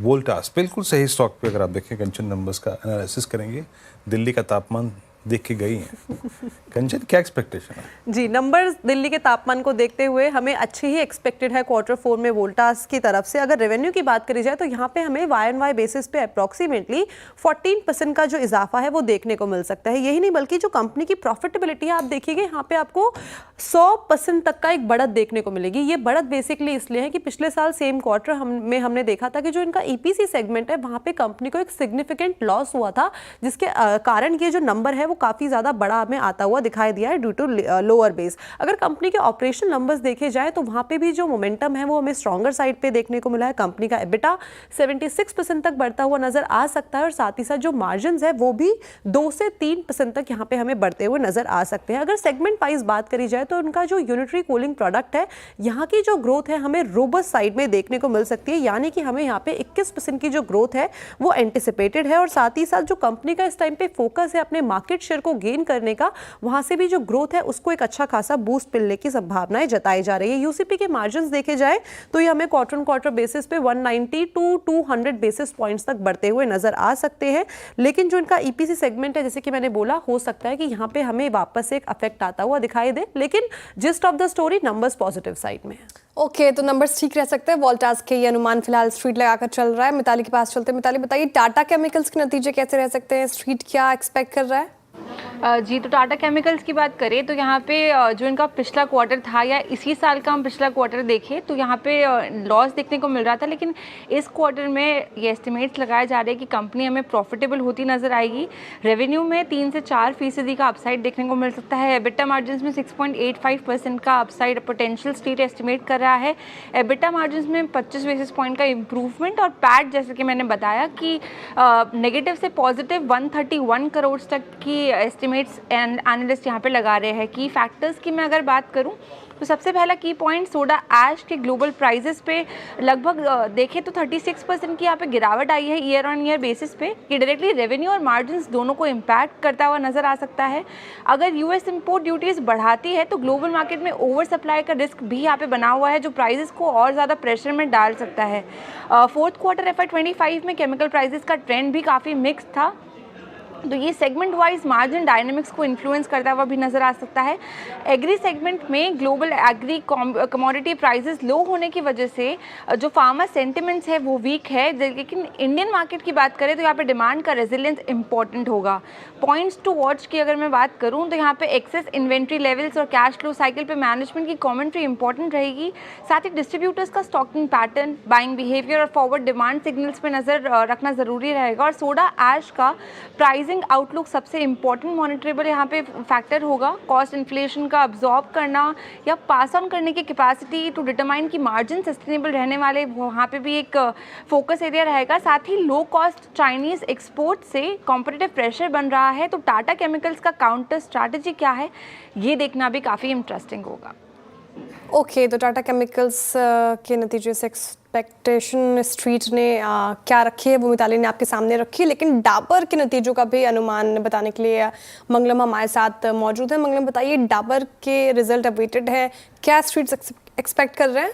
काफ़ी निराशाजनक नंबर्स होंगे डाबर के इस टाइम, और वो स्टॉक प्राइस भी जता रहा है। अगर आप देखें तो पिछले 12 महीनों में भी स्टॉक 4% नीचे है, अपने 52 वीक हाई से करीब 30% नीचे है। और कंपनी ने पहले भी कह दिया था कि अपने अपडेट में ये क्वार्टर थोड़ा वीक रहेगा, 1% रेवेन्यू ग्रोथ होगी। एक्चुअली नेट प्रॉफिट जो है उनकी 3.5% नीचे होगी, क्योंकि मार्जिन्स भी 150 बेसिस पॉइंट्स से नीचे होंगे। कंपनी ने अपने फोर्थ क्वार्टर अपडेट में ये कहा था कि डिलेड विंटर और अर्बन स्लोडाउन के वजह से उनके ओवरऑल नंबर्स में थोड़ी सी वीकनेस रहेगी। इंडिया FMCG का जो बिजनेस है वो मिड सिंगल डिजिट यानी 4 से 5% के बीच में डिक्लाइन होगा, और ओवरऑल जो रेवेन्यू है एब्सोल्युटली फ्लैट रहेगी। उसके बावजूद आपका जो एबिटा है वो 150 से 175 बेसिस पॉइंट्स कॉन्ट्रैक्ट होगा। उसको मद्देनज़र रखते हुए स्ट्रीट ने अपने अनुमान बनाए हैं 2850 करोड़ टॉप लाइन पे कंपनी करेगी, 430 करोड़ एबिटा, और मार्जिन का कॉन्ट्रैक्शन जैसे मैंने कहा 150 से 160 बेसिस पॉइंट्स पे होगा, और उसके वजह से नेट प्रॉफिट भी नीचे होगा। वॉल्यूम ग्रोथ अगर आप डाबर का देखें तो डिक्लाइन होगा करीब 4 से 6%, जैसे कंपनी ने कहा था। इन सब को देखते हुए सबसे पहली चीज़ हम ये देखेंगे ना कि नंबर्स बट मैनेजमेंट कमेंट्री, आगे जाके क्या चीज़ें सुधर रही है या नहीं, क्योंकि स्टॉक ऑलरेडी पिटा हुआ है, नंबर्स का भी वीक एक्सपेक्टेशन है। अगर मैनेजमेंट कमेंट्री में थोड़ी पॉजिटिविटी दिखी तो हो सकता है थोड़ा सा बाउंस बैक मिले डाबर में। ओके अच्छा मंगलम, एक प्रश्न पूछूं आपसे। I mean no doubt Dabur worst performer रहा है एफएमसीजी बास्केट में। बिल्कुल बिल्कुल। मैरिको की ट्रेजेक्टरी एकदम से चेंज हो गई। एग्जैक्टली कौन सा प्रोडक्ट है जो मैरिको ये डाबर के लिए सबसे खराब कर रहा है, जो सेगमेंट इनके लिए एक ड्रैगर साबित होगा? तो डाबर और मैरिको में सबसे बड़ा फ़र्क ये है कि डाबर के जो कोर प्रोडक्ट्स हैं उनमें अंडरलाइंग ग्रोथ में थोड़ी सी प्रॉब्लम आ गई है। अगर आप देखें तो नेचुरल सेगमेंट में आजकल इतना ग्रोथ नहीं देखा जा रहा है, वेरएज मैरिको ने जो ट्रैजेक्टरी अपनी चेंज की, जो पैराशूट कोकोनट ऑयल से निकलकर वो बाकी सारी चीज़ों में भी आ गए, उनका जो फूड्स बिजनेस है, प्रीमियम पर्सनल केयर है, डिजिटल फर्स्ट ब्रांड्स हैं, वो सब अगले साल उनके 25% के रेवेन्यू का हिस्सा बनेंगे। तो वो सारी चीज़ें उनके लिए काम किया है। और डाबर को अगर आप देखें तो जो नेचुरल्स का पोर्टफोलियो, जैसे ही हमने पतंजलि के साथ वीकनेस देखी थी, वैसे ही डाबर के साथ भी वीकनेस आ गई। पोस्ट कोविड नेचुरल्स का जो पुश था वो कम हो गया। और ऐड टू दैट डाबर ने जो कई सारे नए एडजेसेंसीज भी लॉन्च किए थे, जैसे कि बेबी केयर और दूसरे सारे हेल्थ प्रोडक्ट्स, वो अच्छा नहीं किया। और कंपनी की खुद की सप्लाई चेन में भी थोड़ी सी प्रॉब्लम हो गई थी। उन्होंने जनरल ट्रेड में काफ़ी माल दे दिया था और क्विक कॉमर्स की ग्रोथ के कारण उन्हें जनरल ट्रेड में माल रोकना पड़ा था। Add to all of this, जो बेवरेजेस स्पेस था, करीब 10 से 12% डाबर का रेवेन्यू आता था जूसेस से, उसमें दो तरह के प्रॉब्लम्स हो गए थे। एक, सबसे पहला तो कंपटीशन आ गया था कैंपा से, और दूसरा लोगों ने जूसेस को अवॉइड कर दिया था because of the high sugar content. तो अंडरलाइंग मैक्रो ट्रेंड वो भी था। तो कई सारे प्रॉब्लम्स एक साथ डाबर के लिए आ गए और उसी समय मैरिको ने अपने सारे प्रोडक्ट्स को डाइवर्सिफाई कर दिया और ग्रोथ दिखने लगी। इसलिए दोनों की जो ट्रैजेक्टरी है एक समय साथ में चलती थी, अब बिल्कुल डाइवर्जेंट हो चुकी है। बिल्कुल डाइवर्जेंट। बहुत शुक्रिया मंगलम। और इस बार च्यवनप्राश की बिक्री भी मंगलम कम ही रहेगी। सर्दी पड़े नहीं तो च्यवनप्राश खाया किसने होगा, है ना? खैर, डाबर आपके स्क्रीन पे इस बार का सबसे वर्स्ट परफॉर्मर। और मैरिको ने क्या गजब ट्रैजेक्टरी चेंज करी। सडनली मैरिको अपने क्वार्टरली अपडेट के बाद ऑल टाइम हाई पे, and Dabur closer to range low. अच्छा, मैं कुछ देर के लिए इस विषय से हटता हूँ और लेके आता हूँ आपके स्क्रीन पे Nifty bank. Nifty bank crack हुआ है। देखिए, निफ्टी का फॉल जो है अभी भी with in well defined trajectory पे है। ये कोई कोलैप्स नहीं हुआ है, बट मीनिंगफुल कोलैप्स है निफ्टी बैंक में। Nifty bank is a day low. Nifty bank जा रहा है अब अपने दूसरे बेस को छूने के लिए, और वो अलाइन था 241 पे। तो clearly it's a technical fall. जैसे ही 10 डेमा ब्रीच हुआ, you are a day low. आप थोड़ी सी प्रिपरेशन कर रहे हैं 20 डेमा की। वो देखिए 241। क्लियरली मैंने कहा था कि trade accordingly if we breach base 1 on the down side. देखिए, एक महीने के अंतराल के बाद कोई चीज़ हो रही है तो उसके पीछे एक मीनिंग होगा। अगर 10 डेमा टूट रहा है, जो अब तक नहीं टूट रहा था, और टूट रहा है, तो उसके पीछे एक मीनिंग होगा। We are at day low. Shreya. Okay Virendra ji, वैसे जब आप मेंशन कर रहे थे च्यवनप्राश की, तो ऑडियो मेरा जा नहीं पाया आप तक। मैं कह रही थी च्यवनप्राश की हमें सख्त ज़रूरत है, आपको भी और मुझे भी, इम्यूनिटी बूस्ट करने के लिए। हाँ। लेकिन ऑडियो जा नहीं पाया। मैं च्यवनप्राश खाता नहीं, मैं च्यवनप्राश से खाता नहीं हूँ। लेकिन अब च्यवनप्राश में क्या है ना, बाबा जी की बूटी, यानी वो पतंजलि वाला भी आजकल काफ़ी चल रहा है, तो उन्होंने भी काफ़ी मार्केट शेयर ले लिया उनका। तो ये है फ़र्क यहाँ पे। अग्री। चलिए अब आगे बढ़ते हैं और देखिए ईवी की बात करते हैं। देखिए, दिल्ली में ईवी खरीदने वालों के लिए अच्छी खबर है। लोन पर ईवी कार खरीदने पर ब्याज पर राहत दे सकती है सरकार। साथ ही ईवी पॉलिसी में इंटरेस्ट सबवेशन स्कीम भी होगी। और ज्यादा जानकारी के लिए हमारे साथ संवाददाता रोहन सिंह जुड़ चुके हैं। रोहन जी, बताइए क्या है खबर, डिटेल। जी, दिल्ली ईवी पॉलिसी आने ही वाली है, 1 महीने के अंदर ही आ जाएगी। और उसके साथ ही दिल्ली सरकार एक इंटरेस्ट सबवेंशन स्कीम लाएगी। हर वो व्यक्ति जो दिल्ली में रहता है, इलेक्ट्रिक गाड़ी खरीदना चाहता है और उसके लिए लोन लेता है, दिल्ली सरकार उसकी थोड़ी मदद करेगी ब्याज चुकाने में। उसका एक हिस्सा जो है वो सबवेंशन के थ्रू ले आएगी। तो कितना होगा, अलग अलग कैटेगरीज में अलग अलग होगा। 2 व्हीलर और 3 व्हीलर अगर आप इलेक्ट्रिक लेते हैं, जो इंडिविजुअल बायर्स हैं उनको 4% का इंटरेस्ट सबवेंशन मिलेगा। जो फ्लीट ओनर्स हैं उनको 3% का मिलेगा। साथ ही अगर जो टैक्सी है वो कोई खरीदना चाहता है तो उस पर भी 3% का इंटरेस्ट सबवेंशन दी जाएगी। इसमें ये ज़रूर है कि एक कैपिंग रहेगी कि इतनी गाड़ियों को ही स्कीम में शामिल किया जा सकता है। कुल मिला के 3 साल के लिए पॉलिसी आने जा रही है। 383 करोड़ रुपए इसके लिए अलग रखे गए हैं और जैसे ही दिल्ली ईवी पॉलिसी आती है दिल्ली सरकार इसका एक डिटेल गाइडलाइन भी लाने वाली है।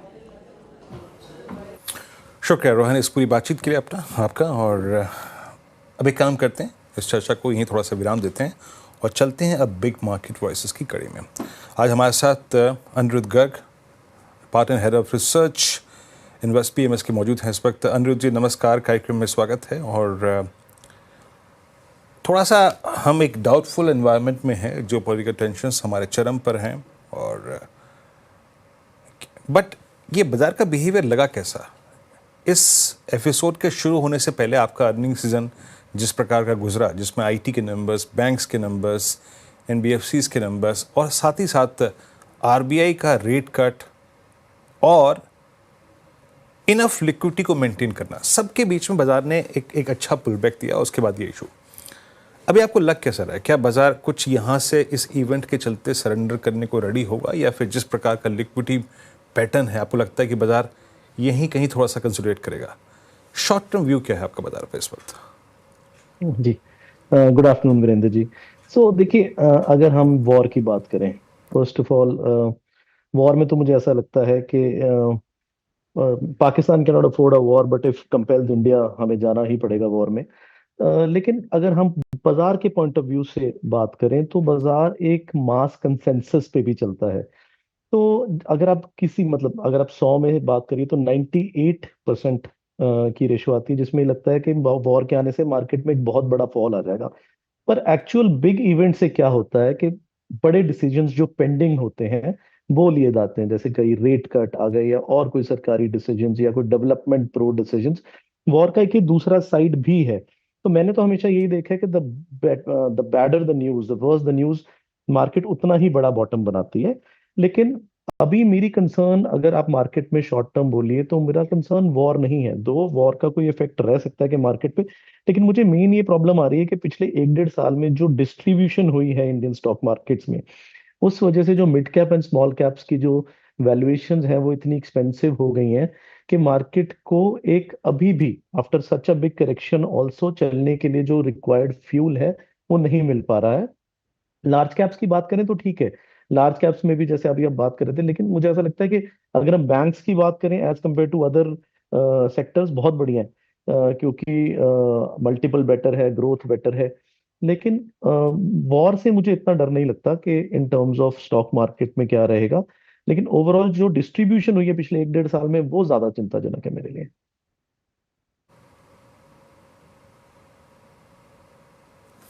ओके, थोड़ा डिस्ट्रीब्यूशन से आप वरीड हैं। अच्छा अनिरुद्ध जी, अब आते हैं कुछ पॉकेट्स पे जो कि थोड़ा सा साइंस ऑफ डिस्ट्रीब्यूशन दिखा रहे हैं।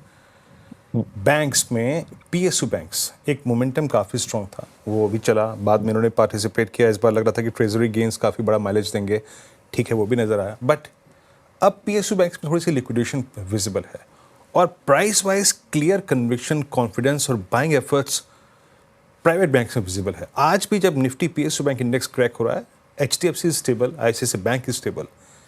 अगर बाजार को यहाँ से भी चलना है, इस वॉर को भी नेविगेट करते करते अगर बाजार चला भी, तो क्या लगता है आपको बैंक्स में परफॉर्म क्या करेगा, प्राइवेट बैंक्स या फिर PSUs? जी वीरी, देखिए मैं बैंक कैसे देखिए, जो पब्लिक बैंक्स हैं ये चेन से, अगर इनमें हम ये के हेलो अनुरुद्ध जी, हाँ, कहीं हम इनमें ये बोलें कि आपके ऑडियो, अच्छा प्लीज अपनी बात अब बोलिएगा, बीच में आपके ऑडियो जो है ना वो सिंक हो रहा था, प्लीज कम अगेन। ओके, तो सर मुझे ये लगता है कि पब्लिक सेक्टर बैंक्स को जो मार्केट में सही एडवांटेज या सही वैल्यूएशन तब मिलती है जब इनके जो पीयर्स हैं, जो प्राइवेट सेक्टर बैंक्स हैं, वो एक्सपेंसिव हो और पब्लिक सेक्टर बैंक्स उस एक बहुत बड़े करेक्शन फेज से गुजरे। अब केस थोड़ा सा उल्टा है, प्राइवेट सेक्टर बैंक्स पिछले 2 साल से कंसोलिडेट कर रहे हैं, उनकी अर्निंग्स इंक्रीज कर रहे हैं, और हम सब जानते हैं टेक्नोलॉजी और मैनेजमेंट में वो पब्लिक सेक्टर बैंक से कहीं ज्यादा बढ़िया है।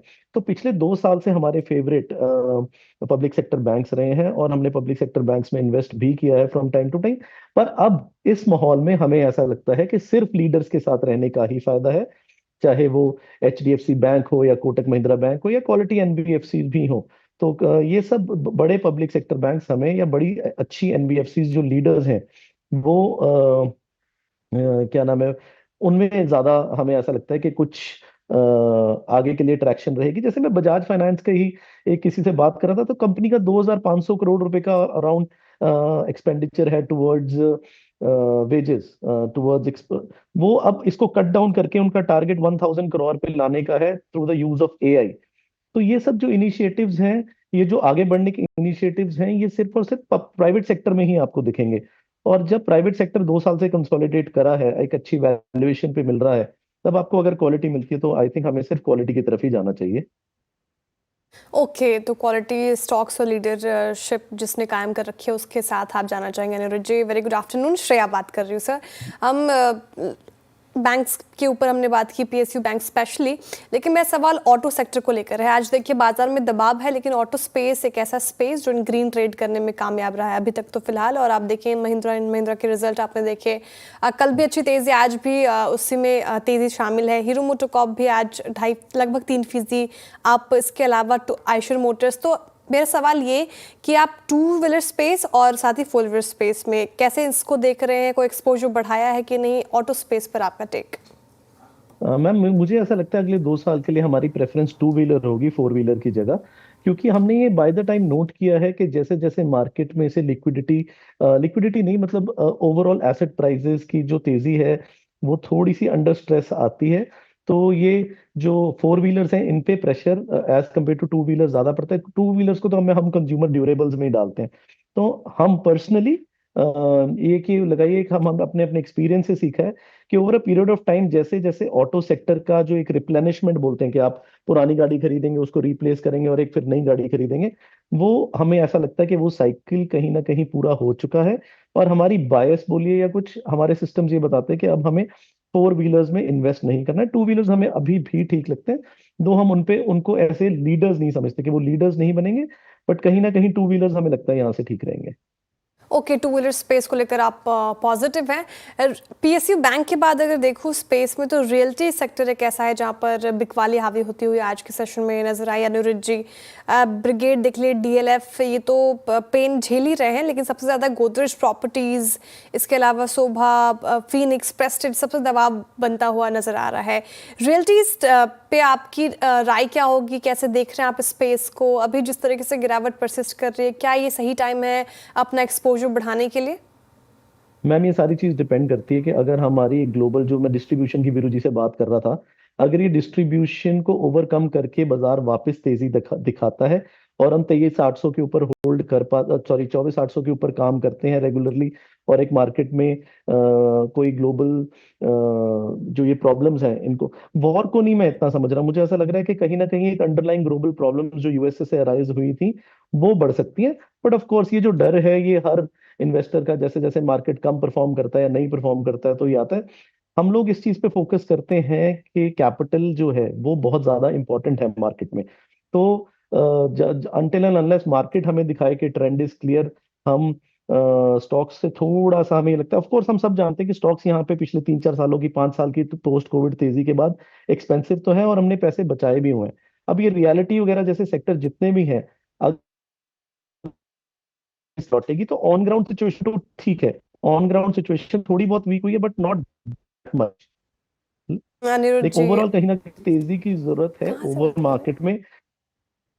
Okay okay Anirudh ji, voice थोड़ी डिस्टर्ब हो रही है आपकी, नेट प्रॉब्लम लग रही है मुझे। वैसे एक और सवाल से मेरा, आपने अर्निंग्स अभी तक देखा, स्टील और साथ ही अगर मैं सीमेंट स्पेस की बात करूं, टू बी वेरी प्रिसाइज, यहाँ पे अर्निंग्स कैसी लगी है आपको? क्या ये बेहतर स्थिति में मीडियम टर्म में या लॉन्ग टर्म में आपको नजर आ रहा है? मैम नहीं, स्टील पे तो बिल्कुल, आप बिल्कुल डाइवर्स हैं ये दोनों। सीमेंट पे हमें लगता है, पर स्टील में हमें अभी भी कॉन्फिडेंस नहीं है। हाँ, ये यूएस वाली डील होती है, अगर आगे चलती है तो देखते हैं कुछ चेंजेस होते हैं, बट ऑन ग्राउंड स्टील की सिचुएशन बहुत खराब है। बट बीइंग सेड दैट, ये क्यों हो रहा है? क्योंकि गवर्नमेंट हम ये बोल सकते हैं, बहुत ही इन्फ्लेशन को कंट्रोल करने में अपना एफर्ट लगा रही है। और अगर हम सीमेंट की बात करें, सीमेंट बिल्कुल अलग है। सीमेंट में अगर हम बात करें 2008-9 में भी सीमेंट की बोरी का रेट 170 रुपए था, आज 330 रुपए के आसपास आपको लार्ज कॉन्ट्रैक्टर्स को मिल रही है, तो बहुत ज्यादा इन्फ्लेशन नहीं हुई है। तो लेकिन अगर रीसेंट प्राइस हाइक्स जो मिले हैं वो बहुत एक्चुअली इनको नीडेड थे, और उस वजह से सीमेंट कंपनीज हमें मच बेटर हेल्थ में लग रही हैं as compare to steel companies. Okay Aniruddh ji, आखिरी सवाल मेरी तरफ से। आप बाजार को टाइम करने में माहिर माने जाते हैं, तो जिस तरीके से करेक्शन देखने को मिल रही है बाजार में, कोई पोजीशन ले रहे हैं आप फिलहाल इस वक्त?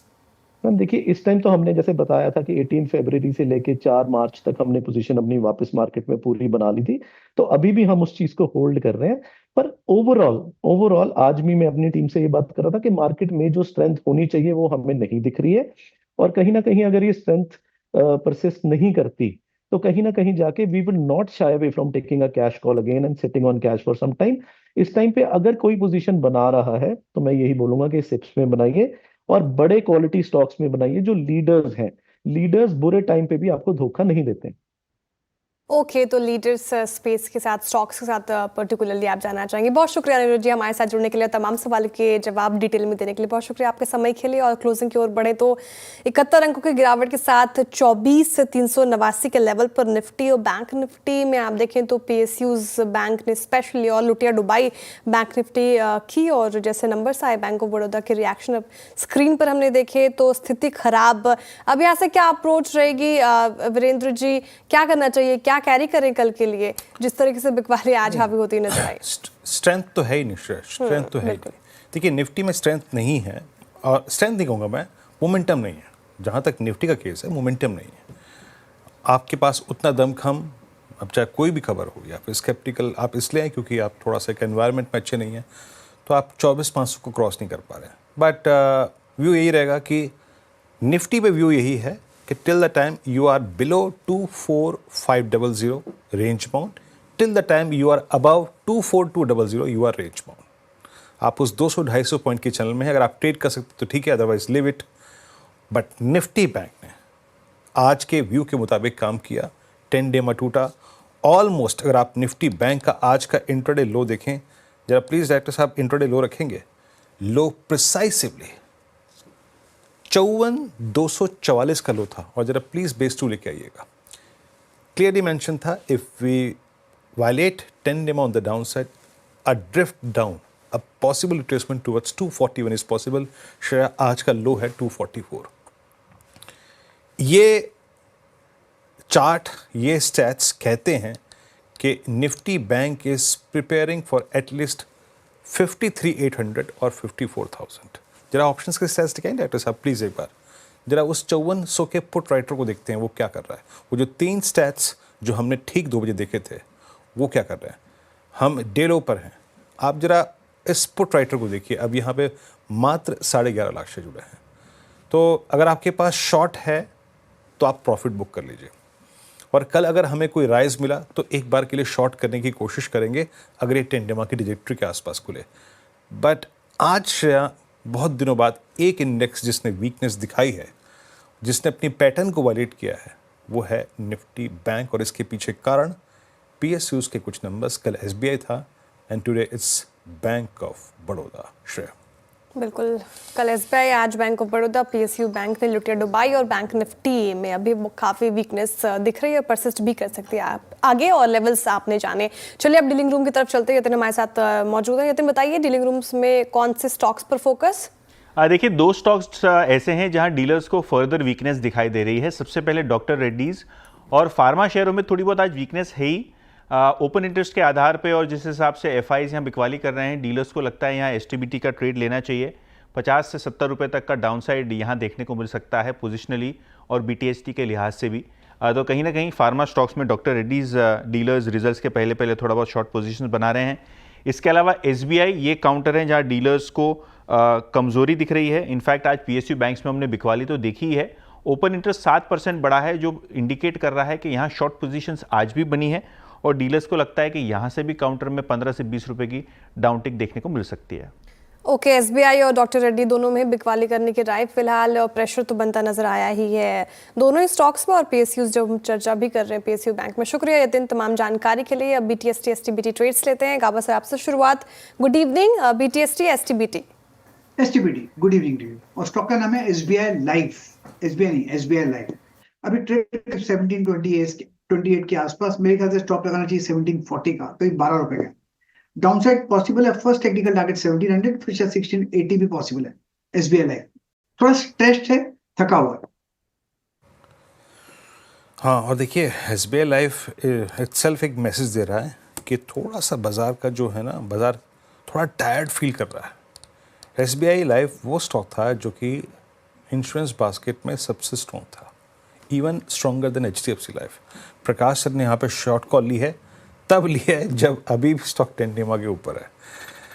ओके, मानस आपका ट्रेड? देखिए मेरा ट्रेड एक्सेल रिकमेंडेशन है, फेडरल बैंक पे बिकवाली करने का ट्रेड लेना है। फेडरल बैंक फाइनली अपने 200 मूविंग एवरेज के नीचे फिसला है, तो इसके फ्यूचर में बिकवाली करेंगे। 191 के स्टॉप लॉस से बिकवाली करनी है और 182 रुपए की टारगेट सेट करनी है। ओके, दोनों सेल साइड की ट्रेड। रचना जी आप बताइए, आप क्या कैरी कर रही हैं सेल? जी मेरी तरफ से भी शॉर्ट ट्रेड ही रहेगा, that will be LIC housing के फ्यूचर्स। LIC हाउसिंग फाइनेंस के फ्यूचर्स पे 590 का एसएल लगाऊंगी, इस पे शॉर्ट साइड पे कैरी कर सकते हैं। इसमें डाउन साइड पे टारगेट होना चाहिए 580 एंड 575। अच्छा, कौन? ओके, तो यहाँ पे एक सेल कॉल आई LIC हाउसिंग फाइनेंस, एक आई Federal bank, SBI life. Suddenly आपके पास बहुत सारे थॉट्स आ रहे हैं बैंक्स NBFCs पर सेल के। श्रीकांत जी के पास चलते। श्रीकांत जी आप क्या पिक कर रहे हैं? BTST trade, STBT trade?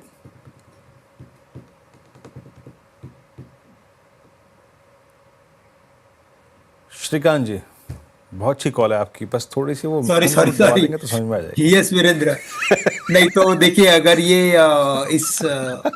ये ट्रेंड में अगर देखा जाए तो कई सारे स्टॉक इनफैक्ट अपने सपोर्ट्स को धीरे धीरे तोड़ते जा रहे हैं। और अगर ऐसे माहौल में देखें तो मुझे लगता है कि जिसमें बहुत ही हाई बीटा स्टॉक है जैसे कि प्रेस्टीज, इसे मुझे लगता है करंट लेवल से शॉर्ट करना चाहिए। 1330 के करीब ट्रेड कर रहा है, करंट लेवल से शॉर्ट करें। 1360 रुपए का स्टॉप लॉस रखें और टारगेट्स नजर आते हैं मुझे 1250 रुपए के, तो प्रेस्टीज में शॉर्ट करके चल सकते हैं।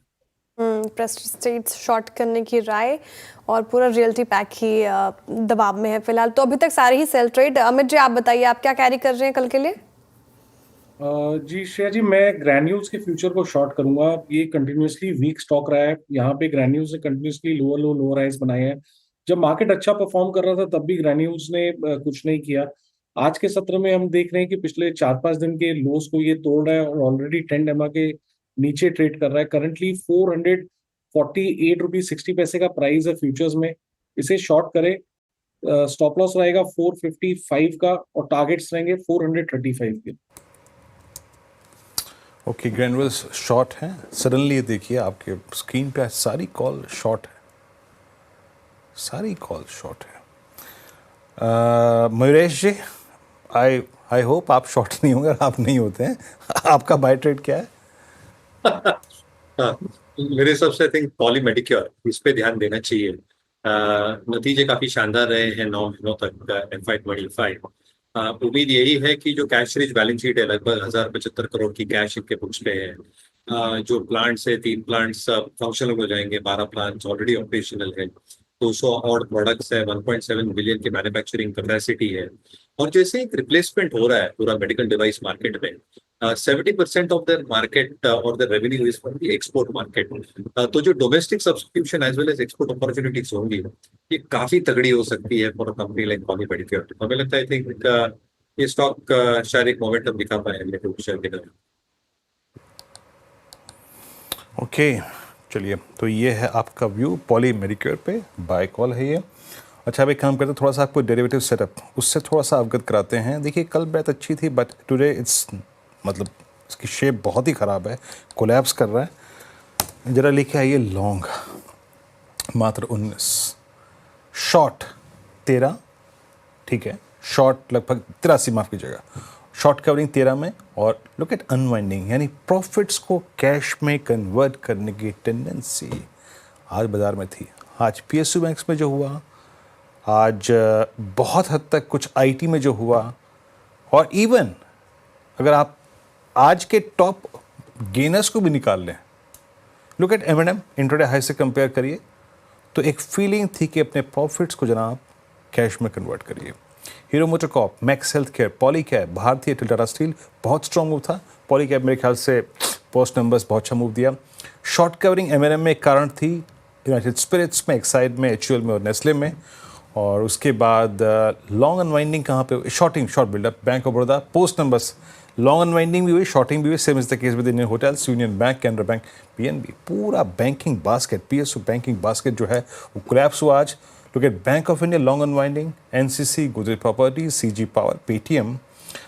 क्या कहते हैं मयूरेश जी, स्टैट्स देख के थोड़ा सा आदमी पीएसयूज को लेके लग रहा है कि बाजार एक नेगेटिव अप्रोच ले रहा है। क्या घबराने की जरूरत है क्या इस वक्त पीएसयू बैंक्स को लेकर?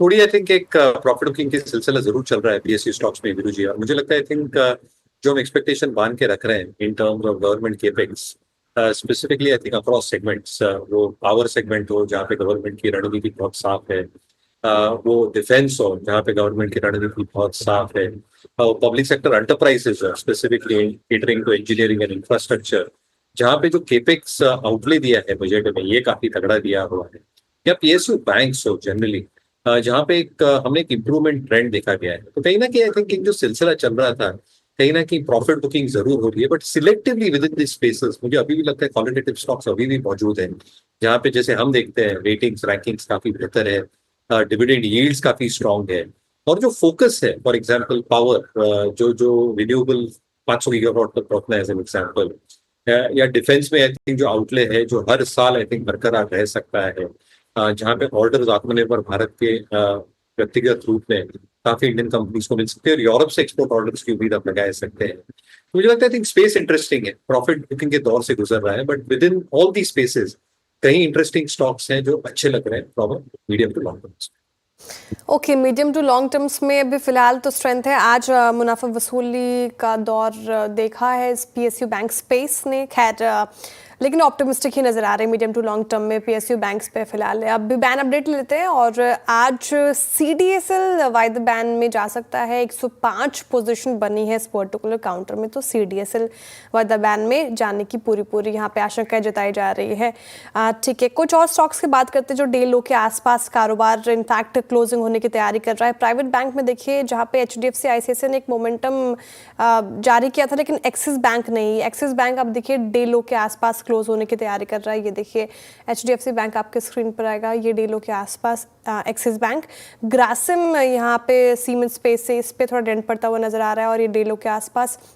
वही आईटीसी देखिए, आईटी से विप्रो और एफएमसीजी से टाटा कंज्यूमर जैसे स्टॉक्स डे लो के आसपास क्लोज होने की तैयारी कर रहे हैं।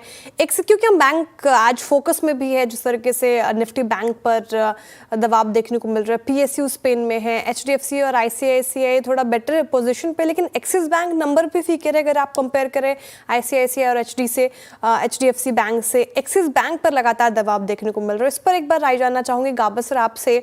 एक्सिस बैंक आप देखें डे लो के आसपास क्लोज होने की तैयारी, क्यों स्टॉक कर नहीं पा रहा, और क्या लग रहा है आप जिस लेवल पे अभी कारोबार कर रहे हैं, क्या स्ट्रैटेजी अपनाएंगे जो उनके पास है? मेरे ख्याल से वीकनेस तो है एक्सिस बैंक में, no doubt about it. Trade करा है 1161 के आसपास, मुझे लगता है और डिप पॉसिबल है, और वो सपोर्ट करीब 1150 के आसपास, वहां पर संभल जाए तो ठीक है। अगर 1150 होता है तो भारी क्रैक आ सकता है, क्योंकि थोड़ा स्ट्रेच है, एक्सपेंशन थोड़ा ज्यादा हो गया है एक्सिस बैंक में, तो एक स्टॉप लगाना पड़ेगा, और वो होना चाहिए करीब 1170 का, ज्यादा नहीं, and trade short axis bank. Okay, short axis bank strength बिल्कुल भी नहीं है, वीक दिख रहा है फिलहाल। और कल जिस स्टॉक्स में आप देखें, ट्रेंट, इटर्नल, इन सारे स्टॉक्स में कल शानदार तेजी हमें देखने को मिल रही थी। अब इटर्नल पोस्ट रिजल्ट शानदार तेजी, ब्रोकरेजेस भी बुलिश। आज फिर से मुनाफा वसूली का शिकार हुआ। इटर्नल डे लो के आसपास देखिए, ऑलमोस्ट डे लो के आसपास क्लोज होने की तैयारी। ट्रेंट में भी फिर से आज दबाव परसिस्ट करता हुआ नजर आया, और इटर्नल पर भी एक बार मैं रचना जी आपसे जानना चाहूँगी। इटर्नल जिस तरीके से, इसमें भी वोलेटिलिटी हम देखते हैं, कभी अप डाउन लगातार ऐसी स्थिति में रहता है इटर्नल। क्या राय यहाँ पर बनेगी रचना जी? मैम सुन नहीं पाई आप मेरा प्रश्न, शायद इटर्नल पे पूछ रही थी मैं। कल अच्छी तेजी पोस्ट रिजल्ट और ब्रोकरेजेस भी बोले, आज फिर से देखिए थोड़ा डेंट पड़ता हुआ नजर आ रहा है। क्या आउटलुक यहाँ पर? जी, इटर्नल पे आज के दिन की प्राइस एक्शन तो काफी नेगेटिव रही है। There is a small kind of support around the level of 230। अगर ये सपोर्ट होल्ड करता है आने वाले टाइम में, तो there is again a chance कि मार्केट साइडवेज होके दोबारा से upper end of the range की तरफ जा सकता है विच इज 242, पर उससे ज्यादा किसी चीज की उम्मीद बने ऐसा ना मुझे इंटरनल में लग रहा है ना मुझे ओवरऑल मार्केट में लग रहा है। एंड इन एनी केस अगर 230 टूटेगा तो फिर यहाँ पे ये जो आज का नेगेटिव बायस रहा है आज के दिन का और भी ज्यादा गहरा सकता है, we could be even going towards 220। Okay, तो 220 तक के लेवल्स दिख सकता है इंटरनल में फिलहाल और ये दर्द परसिस्ट कर सकता है। एक बार डाउ फुट चुस सकते हैं आपके स्क्रीन पर क्या स्थिति यहाँ पे देखने को मिल रही है। देखिए 296 अंकों की यहाँ पे गिरावट, S&P में देखिए 48 अंकों की गिरावट और नैस्डैक भी लगभग 229 अंकों की गिरावट यहाँ पे देखने को मिल रही है। अब क्लोजिंग की तरफ बढ़ते हैं और चलते हैं बिग वॉल पे। क्लोजिंग कैसे रही मार्केट की वो समझने के लिए, खराब रही क्लोजिंग वीरेंद्र जी? क्लोजिंग खराब रही खराब आप निफ्टी बैंक के प्रोस्पेक्टिव से कह सकती हैं, बट निफ्टी थोड़ा सा बैकफुट पे आया और निफ्टी के लिए जो शब्द का मैं इस्तेमाल करूंगा that's called lack of buying, but Nifty bank it's completely crack. 1.25% की 700 पॉइंट के रिट्रेसमेंट को आप लैक ऑफ बाइंग नहीं, आप इसे कहते हैं प्रॉफिट टेकिंग।